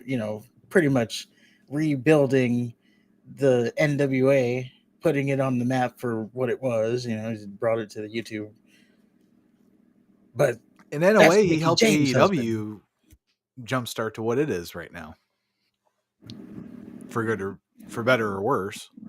Yeah, He was part of that All In pay-per-view. he was. But everything, the casuals, all they know is that was their takeaway. Oh, that's Mickey James' husband. He doesn't even talk about Mickey James. Like an interview I had or I listened to his, he's like, I'm married to Mickey James, but that's really all I talk about in terms of that. So I don't think he really uses that. He doesn't. I'm just saying that's the casual connection because no one knew who he was. So Oh. oh, who's this guy? And that's how you Oh, explain it. okay. Oh, it's Mickey James' husband. I'm sorry. I thought you were saying that they were saying that Mickey James got him a WWE job. Oh no, I was just saying Okay. that's what the who is this guy? That's what it turned into quickly. Not, oh, this is the former NWA champion and all the stuff that he's done. It's like, oh, he's married to Mickey James. Yeah. That's all you need to know. Which is sad because He is he married is to much Mickey more than James. that. But that is quite the accomplishment for him as well. Let's not let's not underplay how much of an accomplishment that is. But John Cena knows. does he? I Were they believe saying? so. Yeah. Yeah. Huh. I think he got her fired, if I'm not mistaken. Oh, that ain't good. Which time? The first or the second time? I think it was the first time. Wasn't he? Wouldn't they have been like? Well, I don't know what time he started. I'm thinking maybe he was a little bit young for her at that point, but I don't know. Well, so Maybe is Nick Aldis. he's only 36. I think, isn't she like 40 or 50? Oh, she's probably not in her 50s. She may be in her 40s. Well, there you go. Nick Aldis likes the likes the cougar, and I don't blame him. Yeah. He got a good cougar. Anyway, um, yeah. Well, So no one knew who he was, so this is a good no. introduction to him. That's what I'm saying. It's a good No. introduction to him. Hold on. Okay. He's the general manager. He becomes, that heel authority figure, and then you can slowly slip him into ring work as he's becoming this more and more power hungry guy. You bring in, like in NWA, he had his little family with Braun and Camille and whoever else was in there in that group. You can do the kind of the same thing. I'm the authority figure, and then I put these people around me, and they're my strictly business counterparts. And then slowly he gets the title, and now you have another person built up as a big deal. So yes, I think it's a good move to introduce him this way. Yeah. No. I disagree. One, they've already fucked up his introduction because they gave him the fanfare of a wet fart, and already you're telling me that the fans aren't taking him seriously because they haven't presented him seriously. And I think having him attack Cody Rhodes or something, a la Brock Lesnar, I think that would have been a lot more effective. I think people would have taken his credentials a little bit more seriously instead of just stopping at the Mickey James stuff. I mean, that's just a detriment to NWA, unfortunately. It's like, oh, NWA, what the fuck is that? Well, he did that, but Cody, there's the ties to Cody as well. So they would have seen, oh, he was in the first All In, and he has an AEW connection. I think he did some Japan stuff. Oh, you're giving casuals a little too much credit there. They ain't gonna go do all that homework. Talking about casuals. Well, they can do a little bit of research. We're not talking about the internet wrestling community, who also, they were shitting on people for not knowing who Nick Aldis was, and then there was this big thing about, oh, the wrestling community are such gatekeepers because you can't be a casual fan, and oh, you can't not know who Nick Aldis is, or you're a phony casual. Like, Well, you have to be familiar with all he's done. It's almost like the band, they make it mainstream. It's like, oh yeah, I was listening to them when they were not on the radio. It's almost like that. It's like I can like the band when they get to the radio. no, I agree with you there. You don't have to know all of Nick Aldis's accomplishments, but if you're going to go to the trouble of seeing who he's married to, you can go through the trouble of seeing what he's done. And if he was presented a little bit more seriously, maybe people would be more interested in seeing what he's done, aside from just, oh, he's Mickey James' husband. But he wasn't presented seriously at all. It seemed like Adam Pearce was respected more than Nick Aldis. Well, because he's been on TV. So, Well, let's see. Let's see in a year where he is. okay. We'll see if I'm off on that or not. But him and Adam Pearce both held Sweet Charlotte 10 pounds of gold. So there's that. Yeah. Well, we also have our months long mystery solved as the replacement in the big Cody Rhodes to Raw trade. And it's Kevin Owens. He has blue tape on his Kevin Owens shirt has now. moved to SmackDown, thus ending the Sami Zayn Kevin Owens tag team. And it just makes me wonder, like, what the point of their whole WrestleMania thing was. And he didn't say anything, so I guess we got to wait for the explanation, right, before we can pass judgment. Well, there's a big story. I think I called it like as an option, Kevin Owens. This because they said it's not gonna. Whoever moves over from Raw is not gonna make a lot of people happy. Well, there you go. Now Sami Zayn's gonna be upset. Drew McIntyre's gonna be upset. Well, he's already upset. He's gonna be more upset. Why is he going to be upset? Okay, not Drew McIntyre. Well, he is upset because you lost Kevin Owens. But why would Drew McIntyre care? Because he was close with Kevin Owens. Was he? I guess. I don't know. When? He was in on all the thing. Like him and Kevin Owens were the two that didn't trust Jay. That didn't make them close. I don't even remember them being on the same screen together. Well, that's the closeness. They both didn't trust Jay. That's the closeness. Oh, God. All right. But yeah, we see that it opens a lot of loops there, we'll say.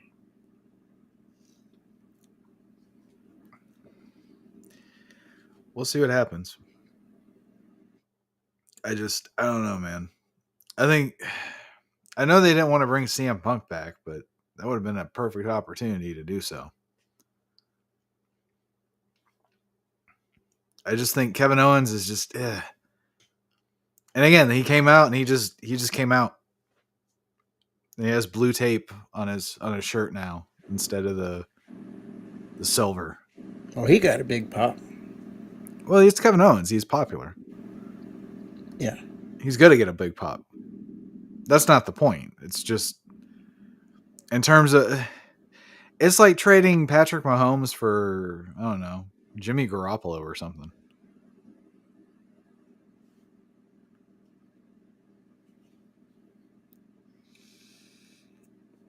Wait, who's Jimmy Garoppolo? It would be Kevin Owens. I wouldn't call Jay Patrick Mahomes. I was talking about Cody. Oh, yeah, I guess Cody didn't switch shows, did he? No, he's just the champion, which is why he was on the show. He was drafted to Raw. Well, fuck, I had that analogy written down and everything. I thought it was a good one. God damn it. Never mind. Yeah, Jay's definitely, shit. It's like, oh, well. Okay, I guess that's an even trade.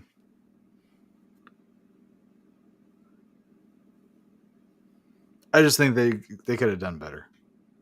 But whatever. Who the fuck am I? So Owens stuns Dominic as well. And yeah, that's the end of that. And then we have the Bloodline backstage again. And Roman and Jimmy have a really weird interaction. Did you catch that? Yeah.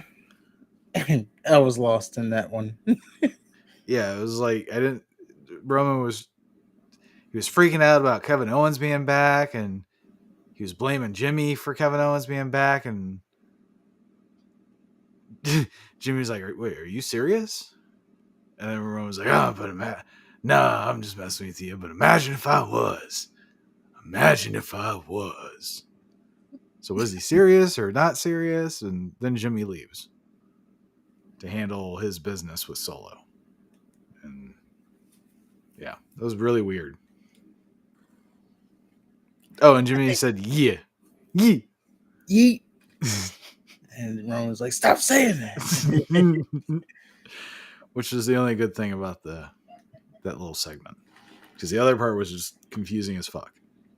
Well, I think Roman, because Jimmy shouldn't be in the bloodline. I think Roman's kind of using him to take care of Jay.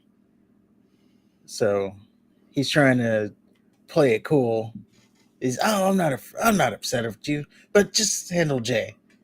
But then he unravels around him, and he's like, out. He's peeking out. Oh, I remember I'm still mad at you, but I can't show it, so I have to play like I'm playing here. I don't know. Okay. I know everybody, or at least the places I go to, they praise Jay and they're like, "Oh, he's clearly the better Uso." I really like Jimmy.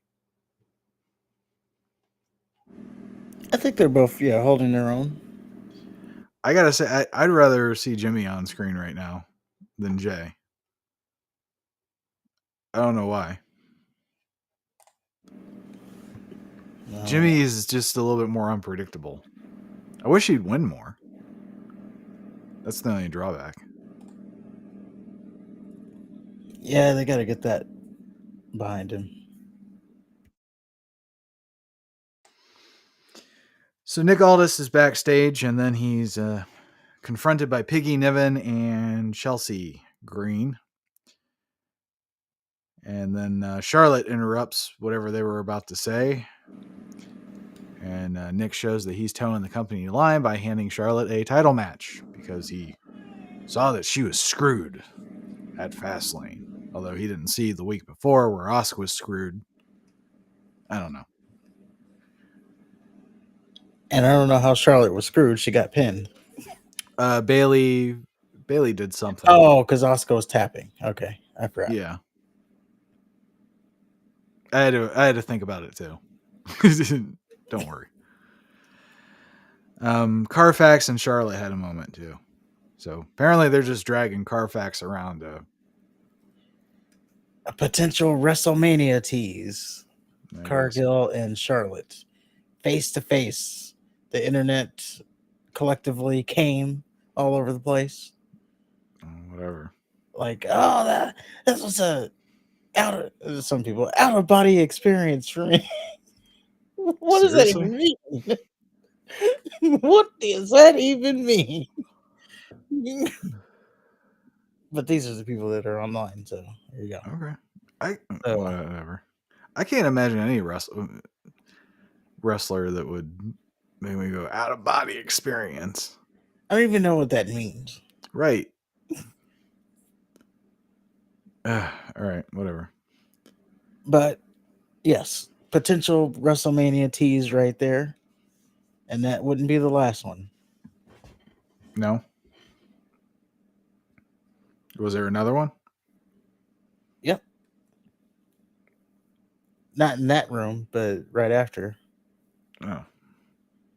I guess I missed it. Well, I had Jey Uso, Cody Rhodes versus Waller in Theory. Was that before or after that? It was after that. What happened after that match? LA Knight and Solo Sikoa. Oh, no. It was before that. Okay. Well, it happened.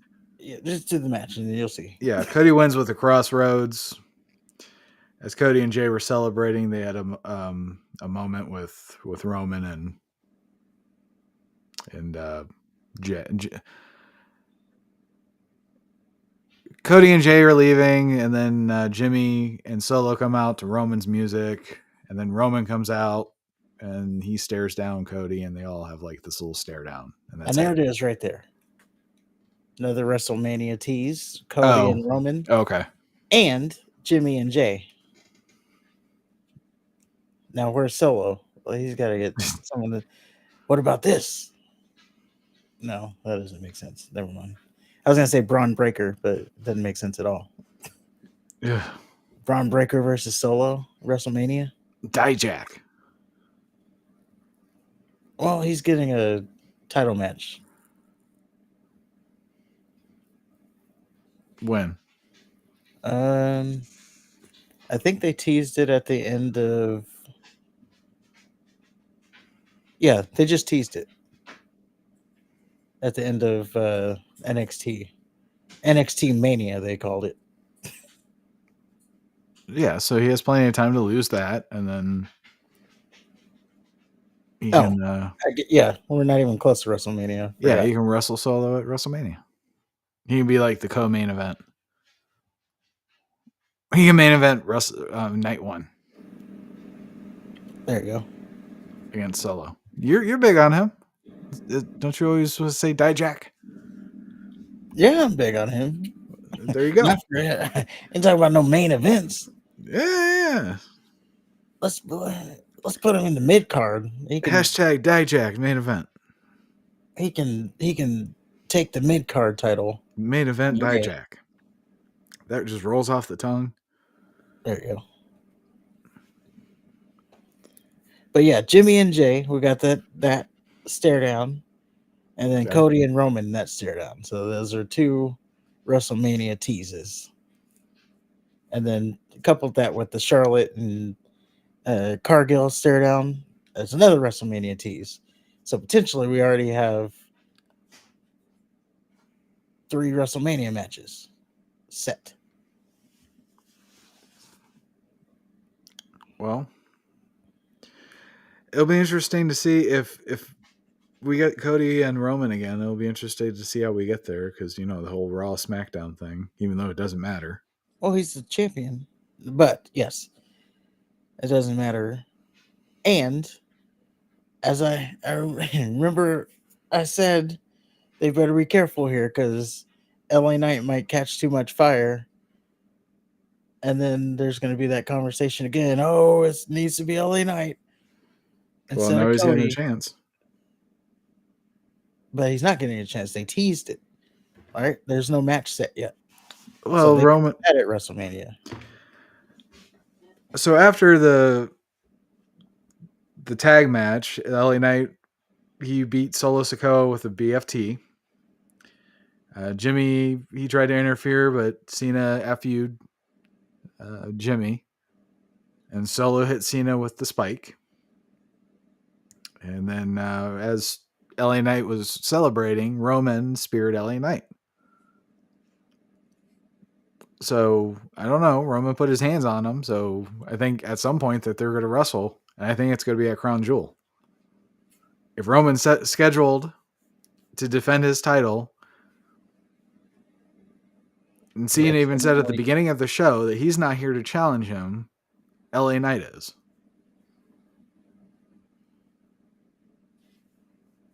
Yep. Seemingly that's where we're going. But they could hold it off to WrestleMania. You never know. Maybe they do like it'd be risky because LA Knight's so over, but maybe they do like a injury angle, keep him out until Royal Rumble. He goes and wins the Royal Rumble. Now you got He's going to LA sit in Knight, the same versus Roman hospital Reigns. as AJ Styles. Yeah, Hey, bro. they'll be bedside roommates or whatever. Sharing juice boxes. Yeah, you could bring AJ Styles back, and he could go to Crown. I was thinking that, but then you'd have AJ Styles in the main event. I don't know about all that. Well, what we know about Crown Jewel is whoever is going in is not winning. Number one. Number two, it's just there. Like the pay-per-view is going to be in the middle of the day for us. Right. Like it's a nothing pay-per-view. It's That's going to true. be hard to watch. I might have to we might have to do a watch along afterwards because it's going to be in the middle of the day, so I know I'm not going to be able to watch it live. Oh, or I could take really good notes. That too. But I'll have to watch. If I don't watch it, maybe I'll watch the replay. I don't know how long it takes for the replay to pop up. You said maybe an hour? About, yeah. Yeah, maybe I'll have to do it that way.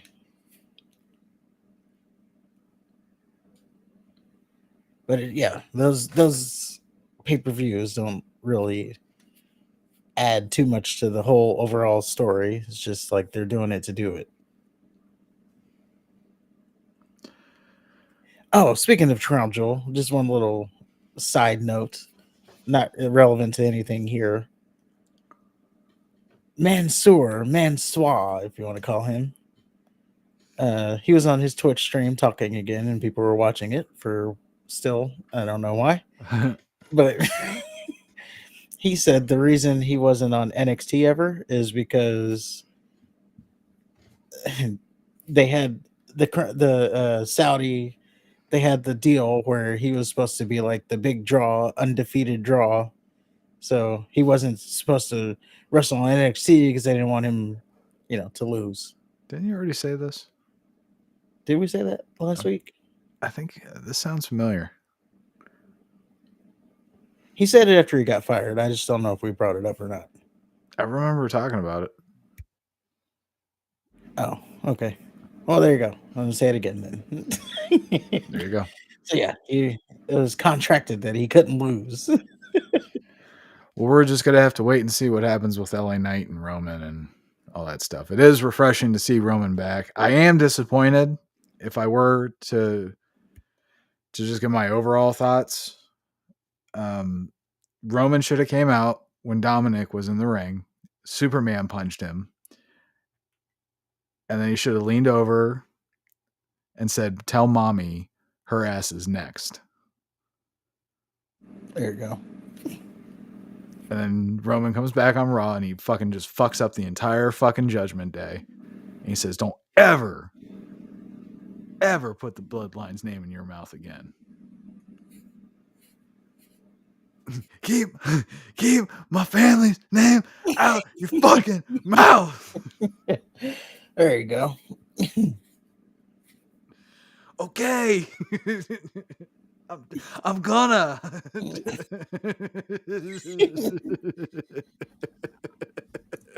I'm going to. Just chill.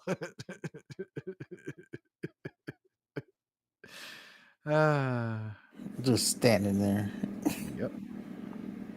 But let us know in the comments if LA Knight is going to, if you think LA Knight's going to Crown Jewel to face Roman, or if it's going to be someone else. Type it in the comments. LA Knight or someone else. And why don't you take about 30 to 40 seconds to plug the channels and the TikToks and the Peacocks and all the shit that you like to do. Shoot your shot, brother. All right. So, yes, that brings us to the end of SmackDown. So, as we go to the end of SmackDown, don't forget to hit the like button, hit the subscribe button. We're on our way to 500 subscribers. We're trying to get there by the end of the year, if that is possible. Only you guys can make that possible. Hit the like button. That gets us boosted in the algorithm so we can grow. Check out the videos that we have on the channel. This week we put out some great stuff that no one watched. YouTube, for some reason, is not pushing it out to anybody. So you go and find them there. Watch what you want to watch. And we got a retro review coming up. This week we're going to go WCW World War III. Next week we go WrestleMania 3 with the greatest wrestling match in history. So you want to be subscribed for that as we break that down. And also follow us on the X. Yes, the X, Twitter, if you call it. Also, we're on TikTok. Also, we're on Instagram. Still trying to figure that one out. And I think that's it. But I'm going to have to keep going because I know I told think, you Instagram's all about the hashtags. yeah, I don't want to. Well, then don't use Instagram. If you're not gonna fucking, if you're not gonna use the hashtags, then there's no reason to use Instagram. I'm telling you, that's how you fucking get seen. You gotta hashtag. It's like their own little board things. That's how people get recommended shit. If I you was put saying, I'm hash, still figuring out. if you put Yeah. hashtag dick lickers, people who are interested in dick licking will be recommended that post. If you don't use that, then nobody will see your shit. You have to specifically invite people to see your Instagram shit. That's counterintuitive because that means if you knew a million people already, then you wouldn't have a fucking social media account. So either Don't don't worry, I'll use it or figure you it out. use hashtags. That's Instagram. Sorry. I'll figure that out. Don't worry about that. There's nothing to figure out. I'm telling you. It's I said it's I'll figure it out. it's A or B. A or B. You gotta let me get there on my own journey. I give you the map. You can get. There's no journey. God damn you. Oh, by the way, side note, this is not relevant to that, but we are talking about social media. So there was a recent clip. They were at a live show, and Sami Zayn anointed LA Knight as the one to be the one to take down Roman Reigns. So there's that interesting tidbit there. This is at a live show, so you know, but they really seem to be pumping up the LA Knight bandwagon. I can't. I don't get. I like LA Knight. I just don't. I don't get the whole megastar shit. Oh, he's a megastar. You think so? Yes. I think he could be. It's just he hasn't. I don't know. He hasn't done anything. Well, that's going to take time, but He hasn't had like a. He had the Pitch Black match. he hasn't had a feud yet.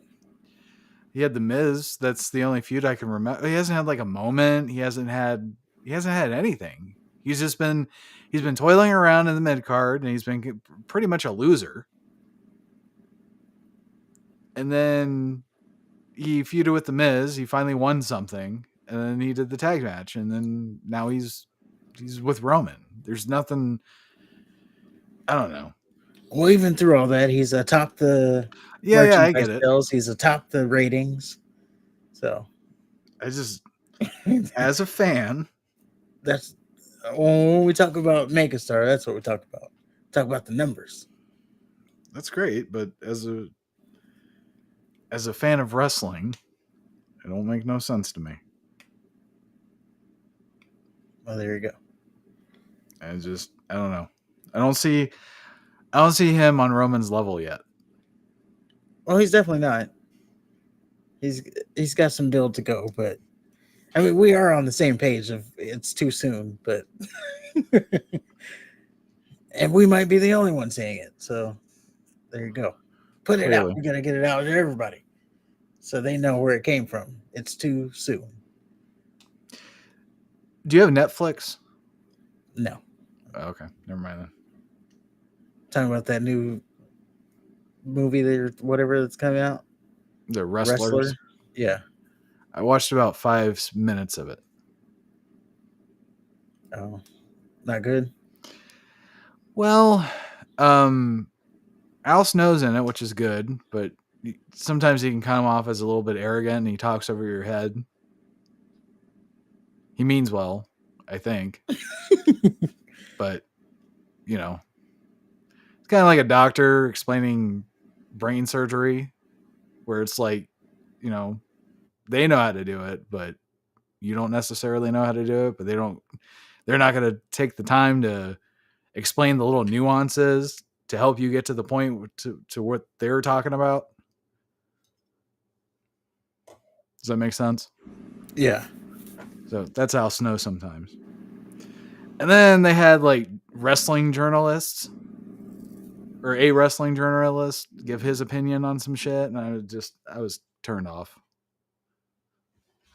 He's trying to say what wrestling is. And I don't know. When do wrestling journalists become stars? I don't think they are. You got 5-star guy. Was Nazi boy. the guy from the PW Insider? You got Apter.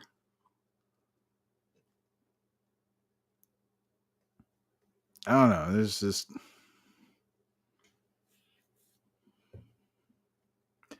I don't want to hear some wrestling journalist tell me about the wrestling business.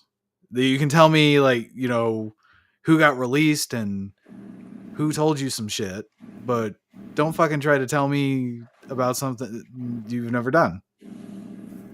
Oh, where have we heard that before? What do you mean? Oh, you guys are just smart. Oh, not us specifically, but you guys are just marks talking about stuff, and you've never done it. So Yeah, I like mean, and I the get, wrestlers podcasts. and I say that with that awareness that we do talk about shit, but at least from my perspective, I'm talking about it as a fan. And or two. You never once hear. Well, every once in a while, I'll say something about like botches and moves, but usually I stay away from that. I don't break down the move set. I just break down how they made me feel. Well, I'll talk about the moves, but I talk about it again as a fan. Like if it's something looks goofy, like, I don't know, that looks really goofy. No, well, not me. I leave the wrestlers to the wrestlers. I Yeah. just talk about what I'm interested in and not. What I won't do is tell them how they could do it better. Well, there is that. Yeah.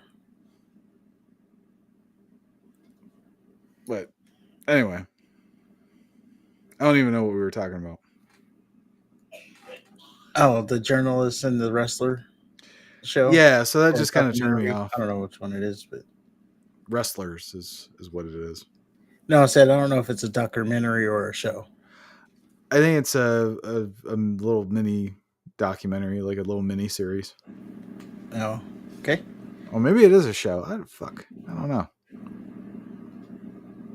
It looked interesting. It's just anyway. Enough about that. And we move on to the retro review of the week. Like I said earlier, we are doing World War III WCW. This is a thing about a 3-ring battle royal. It's a Royal Rumble, but they have 3 rings, 60 people total. World War III. Complete chaos, and we'll see that it is complete chaos. Yeah. Did you have a special intro, or was that only for the WrestleMania? Oh, I didn't rehearse one.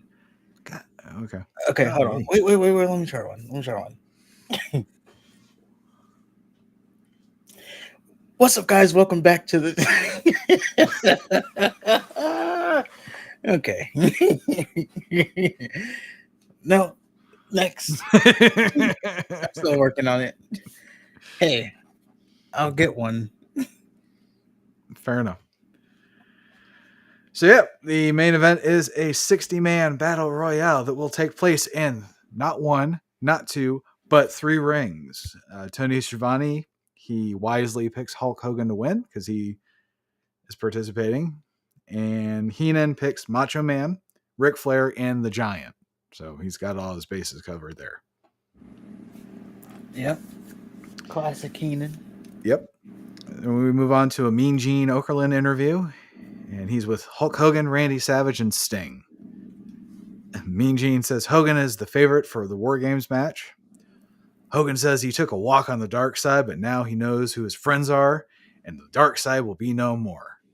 Then he takes off his black shirt and his pants, and he reveals the old red and yellow. And then at some point, the clothes go in this trash can, and they light it on fire. That's on fire, yeah. Yeah, and the fire and the smoke progressively intensify, and then Sting is like freaking out about it. Well, Hogan's he's chugging along with his promo. But yeah, Hogan says he'll always be Sting's friend. And Hogan says, well, that's WCW. And the black is gone for good. And Macho Man says, Hogan, you're the coolest dude in the world. And Hogan says Macho Man's injury was just a part of their plan. And then he talks about dirt sheets and the internet. I don't know what that was all Even about. back then. Yeah. And then we have... Oh, yeah, because they were talking about being injured. He's like, the internet got it wrong, brother. They said we were injured and all this stuff. Yeah. I remember back in the dial-up days, reading that Degeneration X was going to get back together. I remember, yeah, I started doing the spoilers online, like, back in AOL days. I And then remember going to it was school. like, this takes the fun out of it. I just want to be surprised. Yeah, there is that. I just remember going to school with that knowledge. Hey, guess what? And then like 15 years later, it finally happened. Yeah, I just remember seeing stuff, and then it's like, yeah, this takes the fun out of it for me. So I stopped reading that stuff. That's why I kind of steer away from the stories and stuff. It's just, I like the wrestling part. I don't give a shit.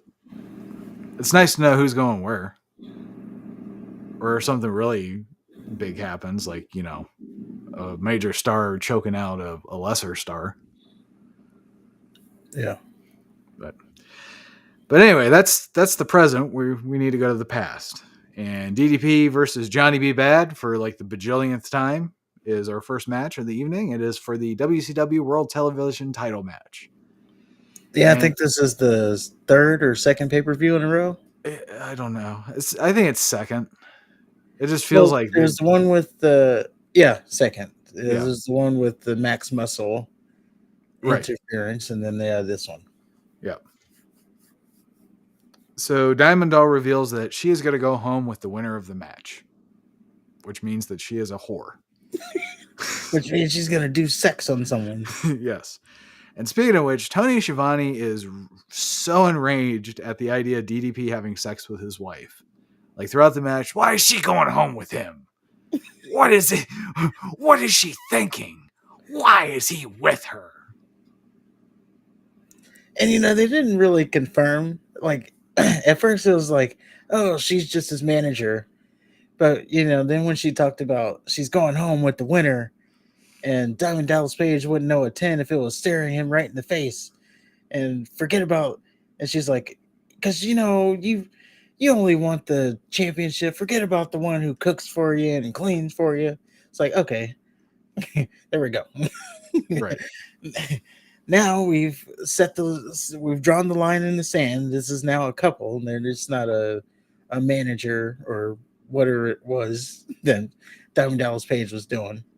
A beaten housewife that she was.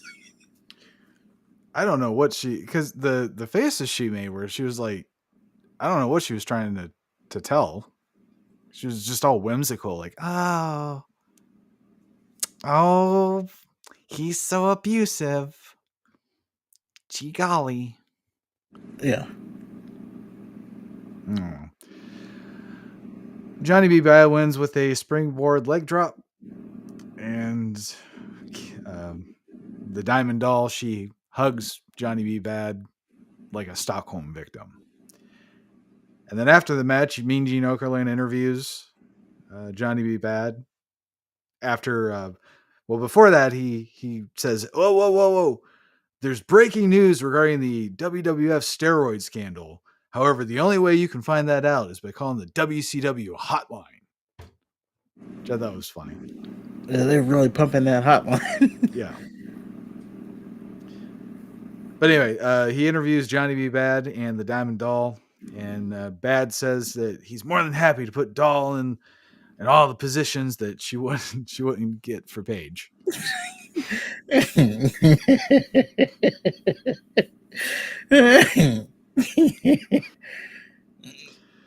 And then Bad says that he's giving her an opportunity to be the manager of the world television champion.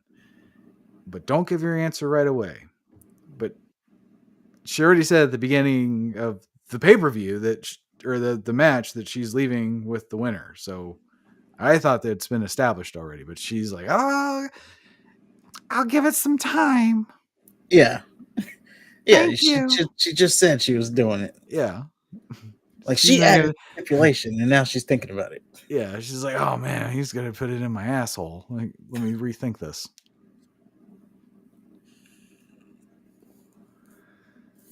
So Mean Gene Okerlund, he doesn't do anything because that already happened.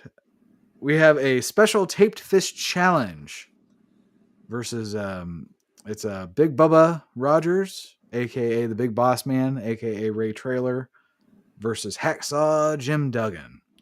And the only way to win is by knockout or pinfall. So yeah. So Duggan comes out. He's got the 2x4 draped over his shoulder. He's all wild and crazy. It's Duggan. He looks dumb. And he's wrestling the front of this match. He's wrestling it with the 2x4 on. Yeah. And he's like holding it and moving it. It's like, just take the damn thing off. At one point, Bubba reached into his pants to pull out a roll of tape, and he used it to cover his taped up fists for more damage. So to be honest, I didn't know at the beginning this was a tape fist match. I didn't hear that part. Oh. I heard that, you can only win by knockout or submission. But I was No, like, it was knockout or pinfall, which made absolutely no fucking sense to me. it's like, okay, so is this like a last man standing thing? Whatever. And then yeah, they're putting the tape on the fist. I'm like, why is he taping a fist that's already taped? He's like retaping it. Well, they tried to say he was taping up his knuckles. Now his knuckles are covered. I think Bobby tried to cover, but Tony's like, I don't know if that's going to do anything. Yeah.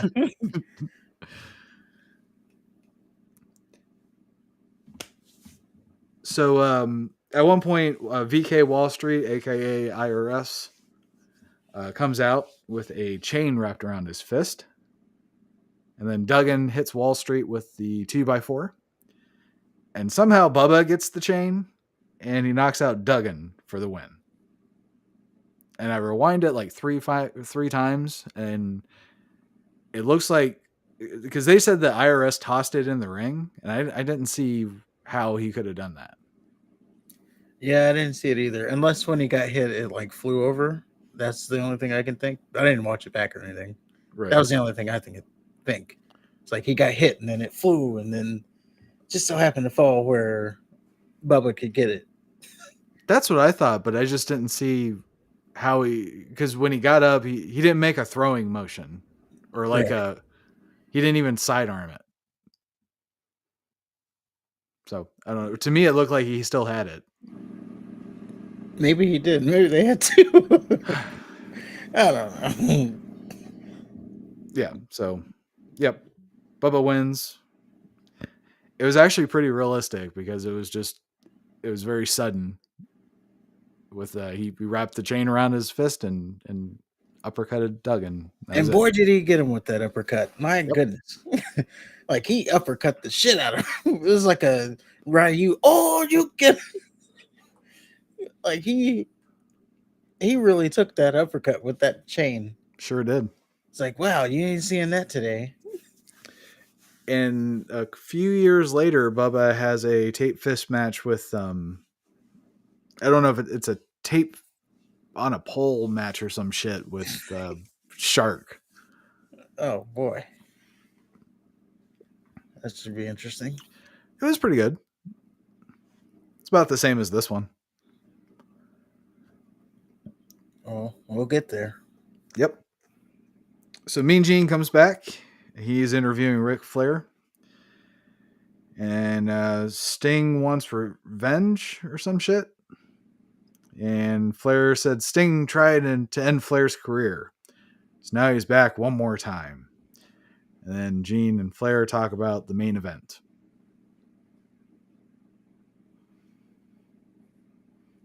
What do you think? Just a classic Ric Flair promo, so no complaints here. All right. So our second match of the evening is our third match of the evening is Cutie Suzuki and Mayumi Ozaki versus Bull Nakano and Akira Hakuto. I don't know. I couldn't even get their names. Like, I was trying to write their names down, but when I paused it, it was like right over the Yeah. like the little pause screen was right over their name. So I'm like, well, Okay. Well, I'll take yeah. 3 out of 4. And this is an promotional match, an inner promotional match because it's a WCW event, but it's All Japan and JWP group wrestlers together for the first time. So it's like a promotional dream match or whatever, I guess. And it was awesome. It was like one of the best things on the pay-per-view for me. Bull Nakano was easily the best of the 4. I Yeah, had I would no almost idea. say it was almost match of the night. You think so? Almost. Okay. But yeah, All right. You completely liked it blown too. Great. away. And I remember, like when I saw Bull Nakano, Mm-hmm. I was like, oh yeah, I remember about her with that distinct hair that she had. Like, it just reminded me when she was walking out. I was like, oh yeah, I remember she can go. And then Cutie Suzuki, she lived up to the name. She was a cutie, yeah. She couldn't wrestle worth a shit, but she was I a didn't cutie. expect it. I did because they were Japanese women. Usually they're pretty good. Like Asuka's gorgeous and she can wrestle her ass off. Ditto Io. True. But the fucked up thing for me is I've seen this match like probably 3 or 4 times, but I think this is probably because I'm now in a review mindset. I guess I'm seeing it with a different lens, but it was completely awesome. I don't know why the JWP group would send Cutie and Mayumi out as a representation of their group. I know Cutie is a cutie, but it just I didn't expect the match to go as long as it did. I'll say oh that. man, they went on forever. It did. But when you saw Bull and Akira, like, well, look at the size of them. Look at the size of Cutie. Well, Like this is just gonna be a squash. it seemed like they were just more interested in beating the shit out of the 2 girls up than winning. They sure were. She was tossing them chicks by their hair. This being Bull. Oh yeah, she tossed It's like, Ozaki out of the corner, and the crowd even gasped on the first one. They're like, "Oh shit!" yeah, because it wasn't soft. She like picked her up Mm-mm. by her hair and threw her. Yeah, and that's the thing with like women's Japanese wrestling is like the most brutal sport ever. Like you hear about roller derby here about how it's harder hitting than football.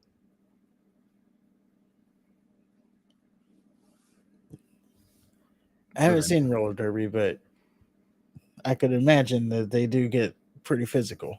Yeah, I mean I think they're already not taken seriously, so they have that extra chip on their shoulder.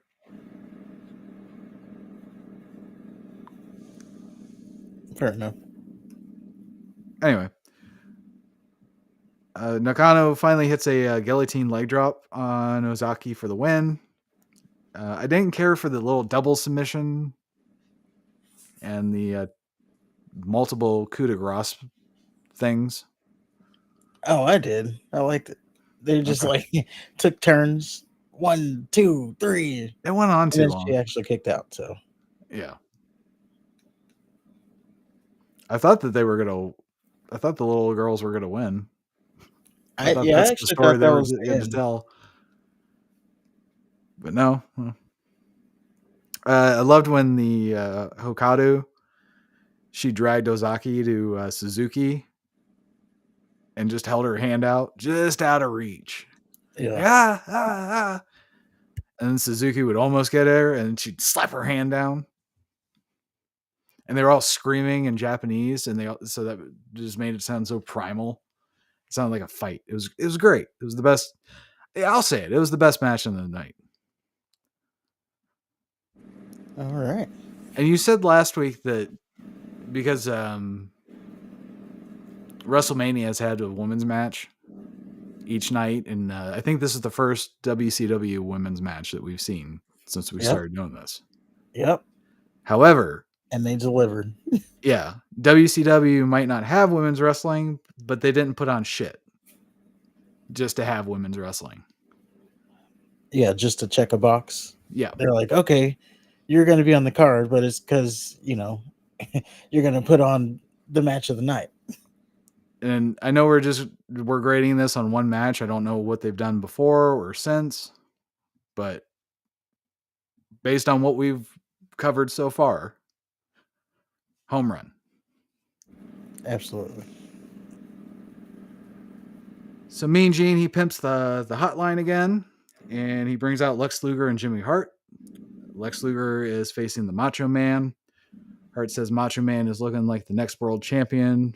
Or I'm sorry, he's looking at the next world champion because Luger has it all.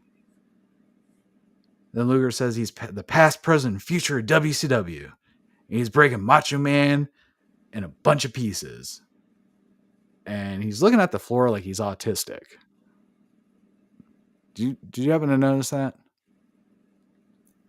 No. He's giving his promo. He's just looking down. Mean Gene even looked like a little unsettled by it. Yeah, I didn't pay that close attention to it. Go back and watch it. It's really awkward. I do remember someone. It looked like someone was like, not him, but it looked like someone else was like, I don't know, reading off a teleprompter or something. Maybe that's what it was. They had like cue cards or something. Okay. I don't know. But it definitely, I know there was someone else who was definitely looking at something. Okay.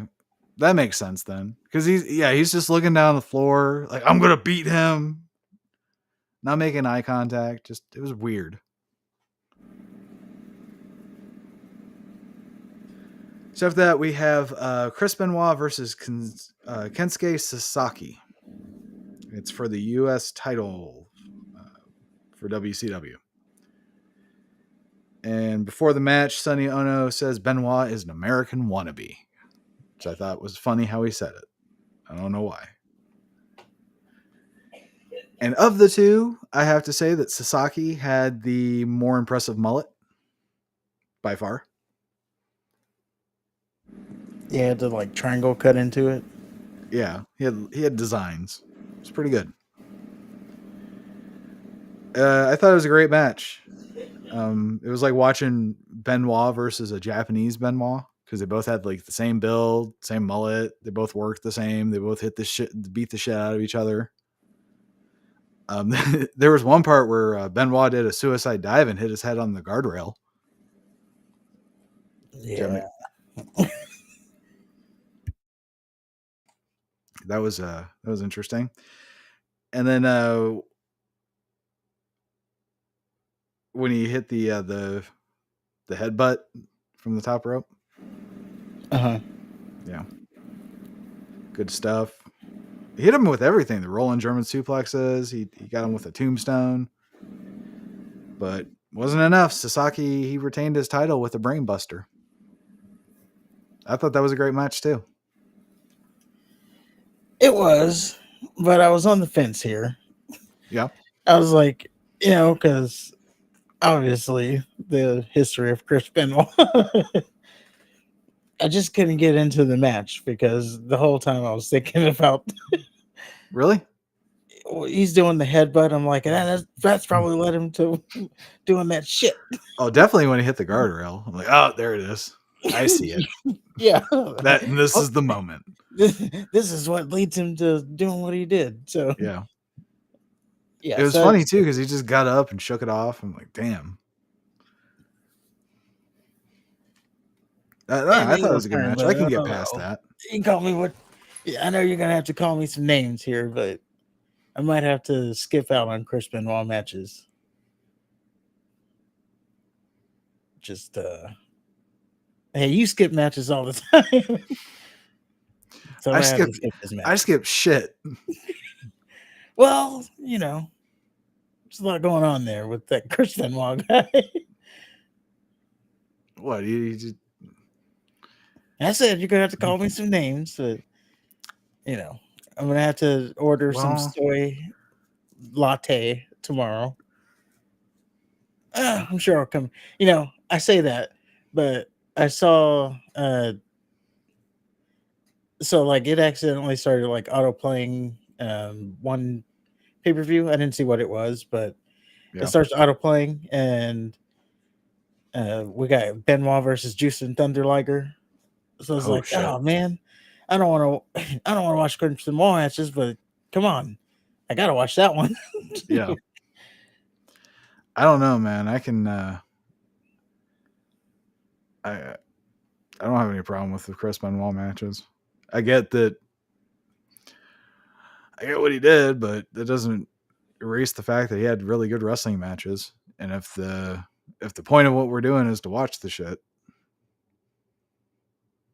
I know, that's what I said. You skip matches all the time. I can skip. but I One. skip shit. I'm not. I'm not fucking sitting and listening to Becky Lynch scream incoherently with some bitch that she's gonna beat, and I'm not gonna remember her name. I'm not gonna sit enthralled while Nia Jax sits on somebody and breaks their ribs. That's Tegan Knox, by the way. Tegan Whatever. Knox. Again, you can write her name on my forehead, and I still will not remember it. Oh, there you go. Well, she's getting a lot of. Anyway, that's that's future. We're talking about past here. Yeah, I'm just saying. What I skip is is the fluff, Okay. the filler. I watch Asuka, I watch Io, I want to see Shayna and Ripley. That'd be my Raw dream match at the moment. Fair enough. I'll see what I can do. Anyway, Like I said, great match. there's a match coming up and he's got Juice and Thunder Liger, so that I have to watch. And I know there's a match with him and Eddie Guerrero, so I'm gonna have to watch that too. Eddie Guerrero, So, Dean Malenko, Chris Benoit. I think he feuds with the Flock at some point, maybe. I don't know.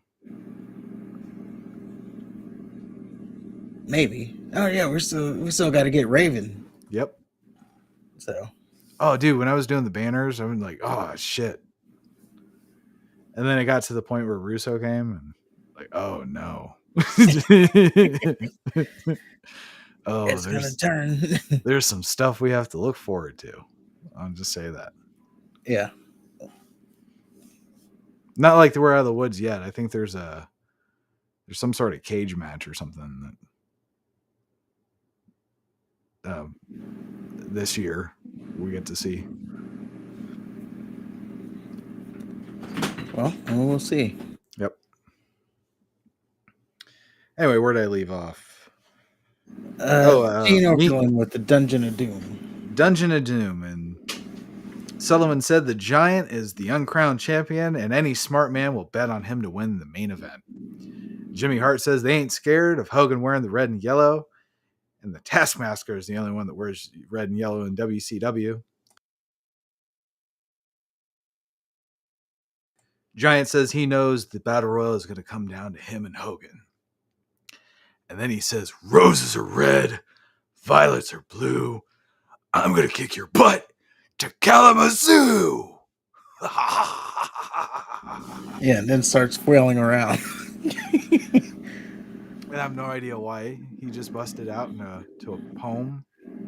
Made no sense, but it was great. The Giant is such an animated character right now. Yeah, he was such a character. Like his eyes were like all the way up. Yeah, the whole time.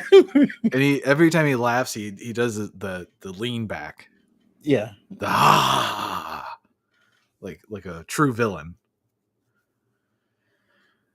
So then they played a Macho Man Lex Luger hype package. Luger said he wanted Hogan's title. Macho Man said that Luger had a personal agenda. And then Macho Man said Luger was going to join forces with the Dungeon of Doom, and he seemingly did in the last pay-per-view. So I think Yes. I think Macho Man's valid in his concerns or his points. Yep. So we have Macho Man Randy Savage versus Lex Luger, and it was a good match. Macho Man came out with the injured arm, and he said he felt like 1,000,000% before the match.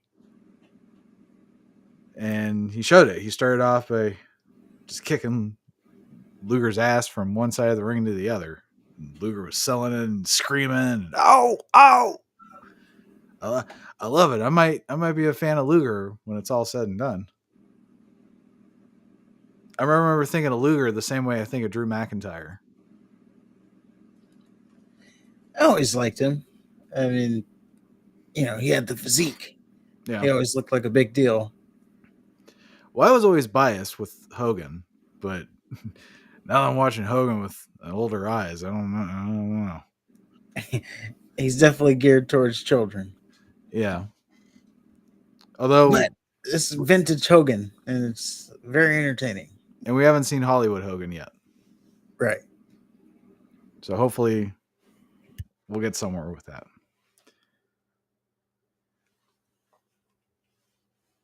So we saw the Macho Man elbow drop early, but Jimmy Hart provided a distraction. And Luger got Macho Man out of the ring, and he applied a torture rack. And Hart distracted the referee so Luger can apply it a little bit longer. And then at one point, the referee's counting, and then Jimmy Hart, he has the megaphone, and he's like, "Oh, he's on 4, he's on 5." Thought that was good. So the torture rack, of course, that injures Macho Man's back. He's crawling into the ring. Or no, he didn't crawl into the ring. Luger rolls him into the ring. And Macho Man's just laying there. And Luger applies an arm lock for the win. Yep, he went off of an arm lock. He did, which is nice. He had an injured arm lock. Luger's strong. Makes sense. And he was like really squeezing it out of him too. And I like the deal with the torture rack at the outside of the ring. I thought that was a nice little finish because the torture rack is a devastating move. I don't know why nobody does that today. I had to rewatch it. I was like, wait, what happened? Because I saw him do the torture rack, but I didn't follow for some reason that the Macho Man was out from that. And then he threw him in the ring and just gets him in the armbar. I'm like, what? Wait, what happened? Well, he held him longer than the 10 count because it didn't last very long, but Jimmy Hart briefly distracted the referee so it could be longer than the 10 seconds. Yeah. So the idea is he applied the hold longer than was legal or whatever. So assuming that if Macho Man was in the hold for 10 seconds, he'd be fine. He'd be fresh as a daisy. Yeah.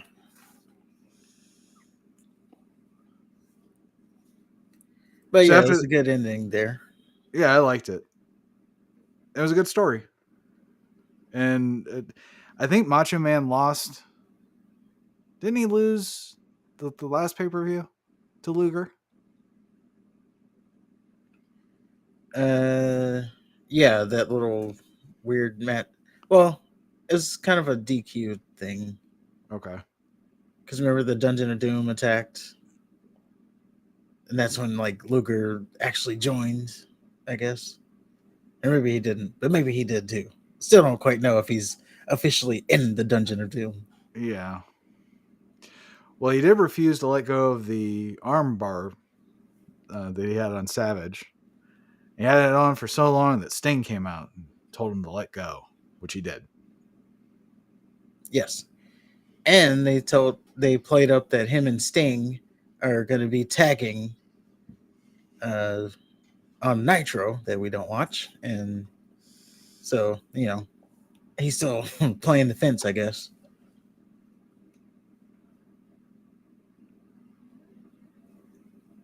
After that, we have a Sting Flair video package. So I got Flair and Anderson. They were fighting. Anderson brought in Pillman. Flair asked Sting for help. Sting didn't trust Nature Boy at first, but Flair kept asking for help. Sting slowly started trusting Nature Boy. Then Flair turned on Sting. And there was a deal where Anderson and Pillman, because Anderson and Flair, they got into an argument. They wrestled. Anderson beat Flair with the help of Pillman. Remember that? Yep.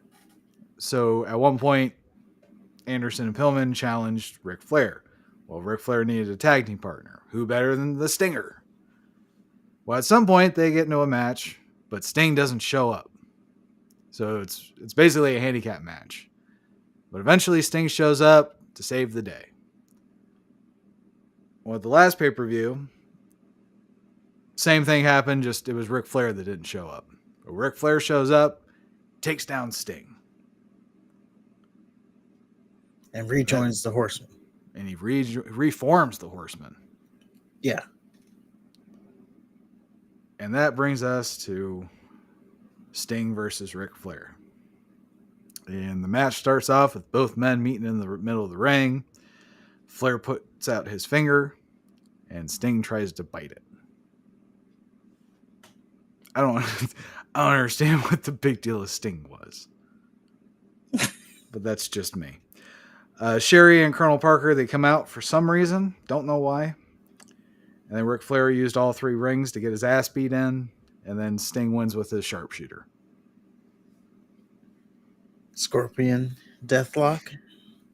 Yeah. This match was all kinds of nostalgic for me because I remember, like, I was thinking, like, early WCW. What I remember was Ric Flair and Sting, and then other side randomness, Vader. And his little, I remember Vader because he came out in that elephant mask thing. Yeah, we were 1 year before Vader, I think. Oh, well, there you go. Because it was Starrcade 94 was Sting, Vader, Hogan. Starrcade 93 was Ric Flair and Vader. So we got 2 Vader Starrcades to look forward to at some point. Well, there you go. So yeah, I remember him coming out in that little elephant mask. And then Sting and Ric Flair. I just remember them. They were like the early Fight Forever, and it was always Nature Boy would chop Sting, and Sting would no sell it. Yeah, it's like pretty much powers by Ric Flair's chops. Yeah, pretty much like anytime Ric Flair chopped him, he would no sell it, and then it would like bring him back into the match. Ric Flair would be beating him down, and then he'd chop him, and that's like what wakes him up. And at one point, Shivani was like, "When's he gonna learn these chops aren't effective?" But that's just the Nature Boy. He's got to go back to the well, and then he hits the old school chop block. That was always one of my favorite moves. Yes, right to the back of the knee, and they crumple. Yeah. It just seems like it's something you would get in football. I remember getting those same chop blocks. Yeah. So yeah, it was always nostalgic for me, this match. I just always remember Ric Flair being a joke. So it's hard for me to get past that. Yeah, you could never just quite get past Sting. Well, no, when I started watching WCW, it was already the NWO was already established and Hulk Hogan was already bad, and this was around the time when they were just shitting on Ric Flair, and it didn't really stop. Oh, and he was like forever taped up. Right. Like he always had bandages on his head, gets killed by the NWO. They drug him out to the wood, their desert. Yeah, that was on a Raw. Yeah. But or But not a good Raw, match a nonetheless. Nitro. Oh, yeah, I got you. Yep. But yeah, good match nonetheless. Yep. So Mean Gene interviews Hulk Hogan. Hogan says he wants to win the belt and keep it forever. And if Sting and Macho Man are in the ring, they're marked men. And he called the Giant Stinky. Fee, fa, fo, thumb. Yeah, he had a rhyme of his own. Yeah. That stinky, icky giant. And kick us off on the Battle Royal. Oh boy, I don't know what to tell you. So we get a 60 man, as stated before, battle royal, and it is for the vacant WCW Heavyweight Championship, the grand prize of them all, big gold. Now, how is this title vacant? You might ask, and I asked myself that too. Well, they explained it. So on the last pay per view, the Giant won by disqualification. But at the time, Jimmy Hart was Hulk Hogan's manager, and he signed the contract that the title can change hands via disqualification. So the Giant is champion because he won the match by the disqualification. Or no, he lost the match. Anyway, don't get caught up in the semantics there. So the Oh, yeah, Giant he is did lose the parading match because around. Jimmy Hart was his manager. Yeah. Okay. Even So though the Giant. he clearly Mhm. beat Hulk Hogan. Okay. Yeah, sorry, didn't mean to interrupt. Oh, no problem. So yeah, the Giants parading around with the title, and then apparently the committee said, "Hey, no, you can't be the champion." So then they vacated it and put it up in this battle royal. And yeah, we got 60 men, which I believe is like the whole roster. And we have 3 rings. And to put it, I don't know how to keep up with this because we had 60 men, 3 rings, so there's 28 in each ring. And then they had a little screen on each ring. Oh, it was like watching And that they were stupid all, NFL Network shit where you can watch 6 games at once. No, you can't. yeah. Yeah, it was like the Sunday ticket thing. Where Yeah, okay. you got to watch every all this action's going on at the same time, and you got to try to keep up with it. It was a So clusterfuck. pretty much impossible. It was impossible. Yeah, there's no way you could pay attention to what's going on. Yes, and then they kept saying, "Oh, when we get down to 10 men, they got to move all to one ring." But they did it at 20 men, which means they didn't even know what was going on. Yep, that makes sense. That's WCW. But the important stuff happened when it was one man gang, Hogan, the Giant, Sting, and Luger, right? Oh, Macho Yes, Man as well. yeah, the Macho Man. And Sting and Luger, they're trying to dump the Giant over the ropes, and Hogan dumps everyone. So it's Hogan. He's about ready to get to the other two, but the Giant grabs onto his ankle and pulls him outside of the ring. And for some reason, Hogan goes from one side of an empty ring to the other side and then back again. Don't know why. Crawling under the ring too. Yeah. Meanwhile, Macho Man eliminates one man gang and the bell rings. Hogan's pissed off and he overdramatically is outstretching his arms like a crab. He's like, what? What? He's looking to the crowd for help. Macho Man, he's looking confused. Randy Anderson officially declares Savage the winner and therefore the new heavyweight champion. And then Hogan, he's all kinds of pissed. Mean Gene, he gets in the ring and Hogan says the Giant pulled him out. Hogan then goes to demonstrate how the Giant pulled him out. Oh, he kept doing it too. Yeah, he kept going. He go all the way, go to the trouble of going all the way out of the ring, almost to the other ring, and then sliding back in. It's a lot of Yeah, energy just to. just to illustrate. And he kept saying, "What, Hulkamaniacs?" Yeah. So Mean Gene basically says tough titties, and he wants to talk to Savage, who the crowd actually seemed to boo. And then Macho Man tells Hogan, "Hey, it is what it is. Are we good?" And Hogan says, "Hey, before I say anything, I want to ask the crowd: did I go under the bottom rope or not?" Yes, and he's doing the He's Hulk Hogan, yeah, he's cupping his ears. the ear thing.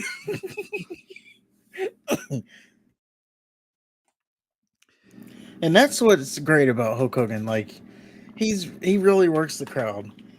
Like He did he was really getting the crowd in there. Hulkamaniacs, didn't you see it? right, Oh, you gotta tell them, Hulkamaniacs. and they were cheering. They were booing Macho Man, and they were cheering. It should have been a nice little moment for Macho Man, but they were cheering Hogan instead. But Mean Gene again says tough titties. And then Macho Man says, "Well, hold on. It's my dream to be the world heavyweight champion, but if there's a question of my right to wear this title, that just ain't cool." Hogan, who's quite honestly, he's been a bitch this entire time. He says neither of us went over the top rope. And Macho Man says he needs Yeah, you didn't get eliminated. I didn't either. right. So Macho Man says he needs to see the tape, and then Hogan taunts Macho Man, says he'll show Macho Man the tape on Nitro because he's like, it is what it is. And Hogan then expects to shot at what he thinks is his belt, and it would be true if the belt was around his waist now, wouldn't it? If it was his belt, right? Yeah, and I love the little Macho Man. I want to see the tape, and Hogan. You know what, brother? I'm gonna show you the tape tomorrow on Nitro. Right. I was waiting for him to say tomorrow at 7 p.m. Central Standard Time on Nitro. I I'm will gonna let show you you know. the tape, but first you got to call the WCW hotline. Yeah, like just yeah, blatantly plug. They really do like blatantly make sure. I mean, it's good. Like they end the pay per view, and then it's like tune in tomorrow to for the fallout, Yeah. as opposed to well, that's the end of the pay per view. We'll see you tomorrow night, and that's just it. Like tune in or whatever. But this, they're like bleeding it into Monday Nitro. Oh, we're gonna watch the tape tomorrow, not right now, because Mean Gene said, "Oh, we got the tape. Yeah, we can watch it, but tomorrow when we're on TV, the network, not right now." Well, it's just yeah, it is just smart in advertisement in general. Like, okay, you watch this, but make sure you watch the other shit because bigger and better shit's gonna happen. Right. Yeah, that's what I'm saying. They remember that they have week to week television in the book, so Right. they're bleeding that story. And I guess this is our gonna be our Starcade Hogan versus Macho Man, because that is the WrestleMania for WCW. So is that where they're going? I didn't look, but I'll tell you in just a second. I'm prepared. well, I want to be surprised, even though we don't get to watch week to week television, so Oh, can't discern it from that. well, never mind then. I won't tell you. That's just my guess. We're going Hogan versus Macho Man. Well, you have to, right? Yeah, I mean that's only what would make sense based off of what we just saw. But of course, that can change from the week to week television. Of course. So I have an But out. I mean, it's a good story. I like the fact that Hogan was pulled out. He wasn't, officially eliminated. It's kind of like a Royal Rumble finish. Stone Cold. I don't know. I feel like it's been done before. the Stone Cold finish that led into Well, yeah, the Fatal but 4-Way. that was this was before that though. Oh, you're saying this has been done before? Yeah, the whole I wasn't thrown off the over the top rope. Well, I'm sure it was, but you know, not here yet. That Probably we done know of. like in the 80s or something. Now, who remembers that? I don't know. Maybe we'll see it on another Starcade. Or, well, that was the first World War III thing. It was.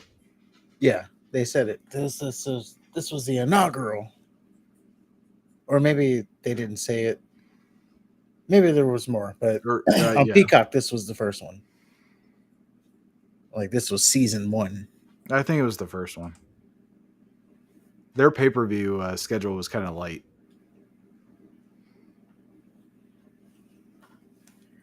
Well, we shall see where it goes next. But next week we will be doing WrestleMania 3, as I've already said it multiple times. The greatest wrestling match ever in the history of wrestling is coming up. Yep. WrestleMania 3 features Billy Jack Haynes. If you watch any of the shoot interviews, you Never heard of him. no, okay. Well, Harley Race is involved. He wrestles JYD. I know you know who Harley Race is. I know both of those. Okay. And Jimmy Valiant, or not Jimmy Valiant, Greg the Hammer Valentine and Bruce Beefcake. They're wrestling the Rougeau brothers. Okay. And Roddy Piper, he's wrestling your favorite, adorable Adrian Adonis. Oh boy. Oh, that's going to be something. Yep. That's But a that hair. is really going to be something because, Roddy Piper's like, just the other week he was talking about how, or, just at WrestleMania, he was talking about how, he's a man's man and he can't get knocked out. Yeah, that's So, a hair versus hair match too. oh, poor Adonis. His shtick is just going to, it's going to be terrible for him. And there's The a horror. there's a 6-man tag match that features the Hart Foundation versus the British Bulldogs. Before they were all a cohesive unit. Yep. And of course we have Ricky Steamboat and Randy Savage. There you go. But the greatest wrestling match ever in the history of wrestling. There's Honky Tonk Man and Jake Roberts. Could be interesting. Yeah. I like Honky Tonk Man. And of course Hulk Hogan versus Andre the Giant. And that's the Biggest match of all time, allegedly. yes. Arguably. The body slam heard around the world. Yes. The one that changed wrestling. The one that changed wrestling. Yes. That added all the momentum to wrestling. This is the moment. So, if you're excited for that, make sure to hit the subscribe button and hit the like button. I don't know why you need to hit the like button, just the subscribe button. They're just so coupled together. I hate when people like at the beginning they're like and subscribe and they haven't even like told you anything yet. It's like just do it to do it. Like come on. I think they just get it out of the way. Yeah. I don't know. I hate it when they like get into the meat and potatoes and they just stop. Like, oh, by the way, make sure you do this. First of all, you don't need to tell me to subscribe. I've been YouTubing since YouTubing started. I know how it works. I'll subscribe to you. People. What's that? I said you have to remind people. Like I don't told need to you be reminded. I don't think the average person needs to be reminded of how YouTube works. If they like you, they'll subscribe. If they like your shit, they'll like the button. Well, I mean, I saw it last week. Last week I said, hey, like the video, and sure enough, that happened. So there you go. Mm. It was tested and anyway. If you disagree with anything, let us know in the comments. If you agree with anything, let us know in the comments. You know the things. I've already said it enough. But is there anything else? No. All right. Until next time, Top Guys out. Wait, does that mean the podcast is over forever? What? Oh, Dawson or Cash, the one with the mustache, he got flack. He said Top Guy's out, and they thought they were leaving AEW. And he had to say like, "No, I say Top Guy's out all the time, dudes." I Oh, thought it was an wait. insight. That's our stick. Anyway. Yeah, I probably got out of there. Anyway, they're signed for like 5 more years, so they ain't going anywhere. I But know. It I was saw just where that rumor kind of started because they lost the titles. yeah. So I thought you'd get it. You didn't. It didn't land. So yeah, Top Guy's out. there you go.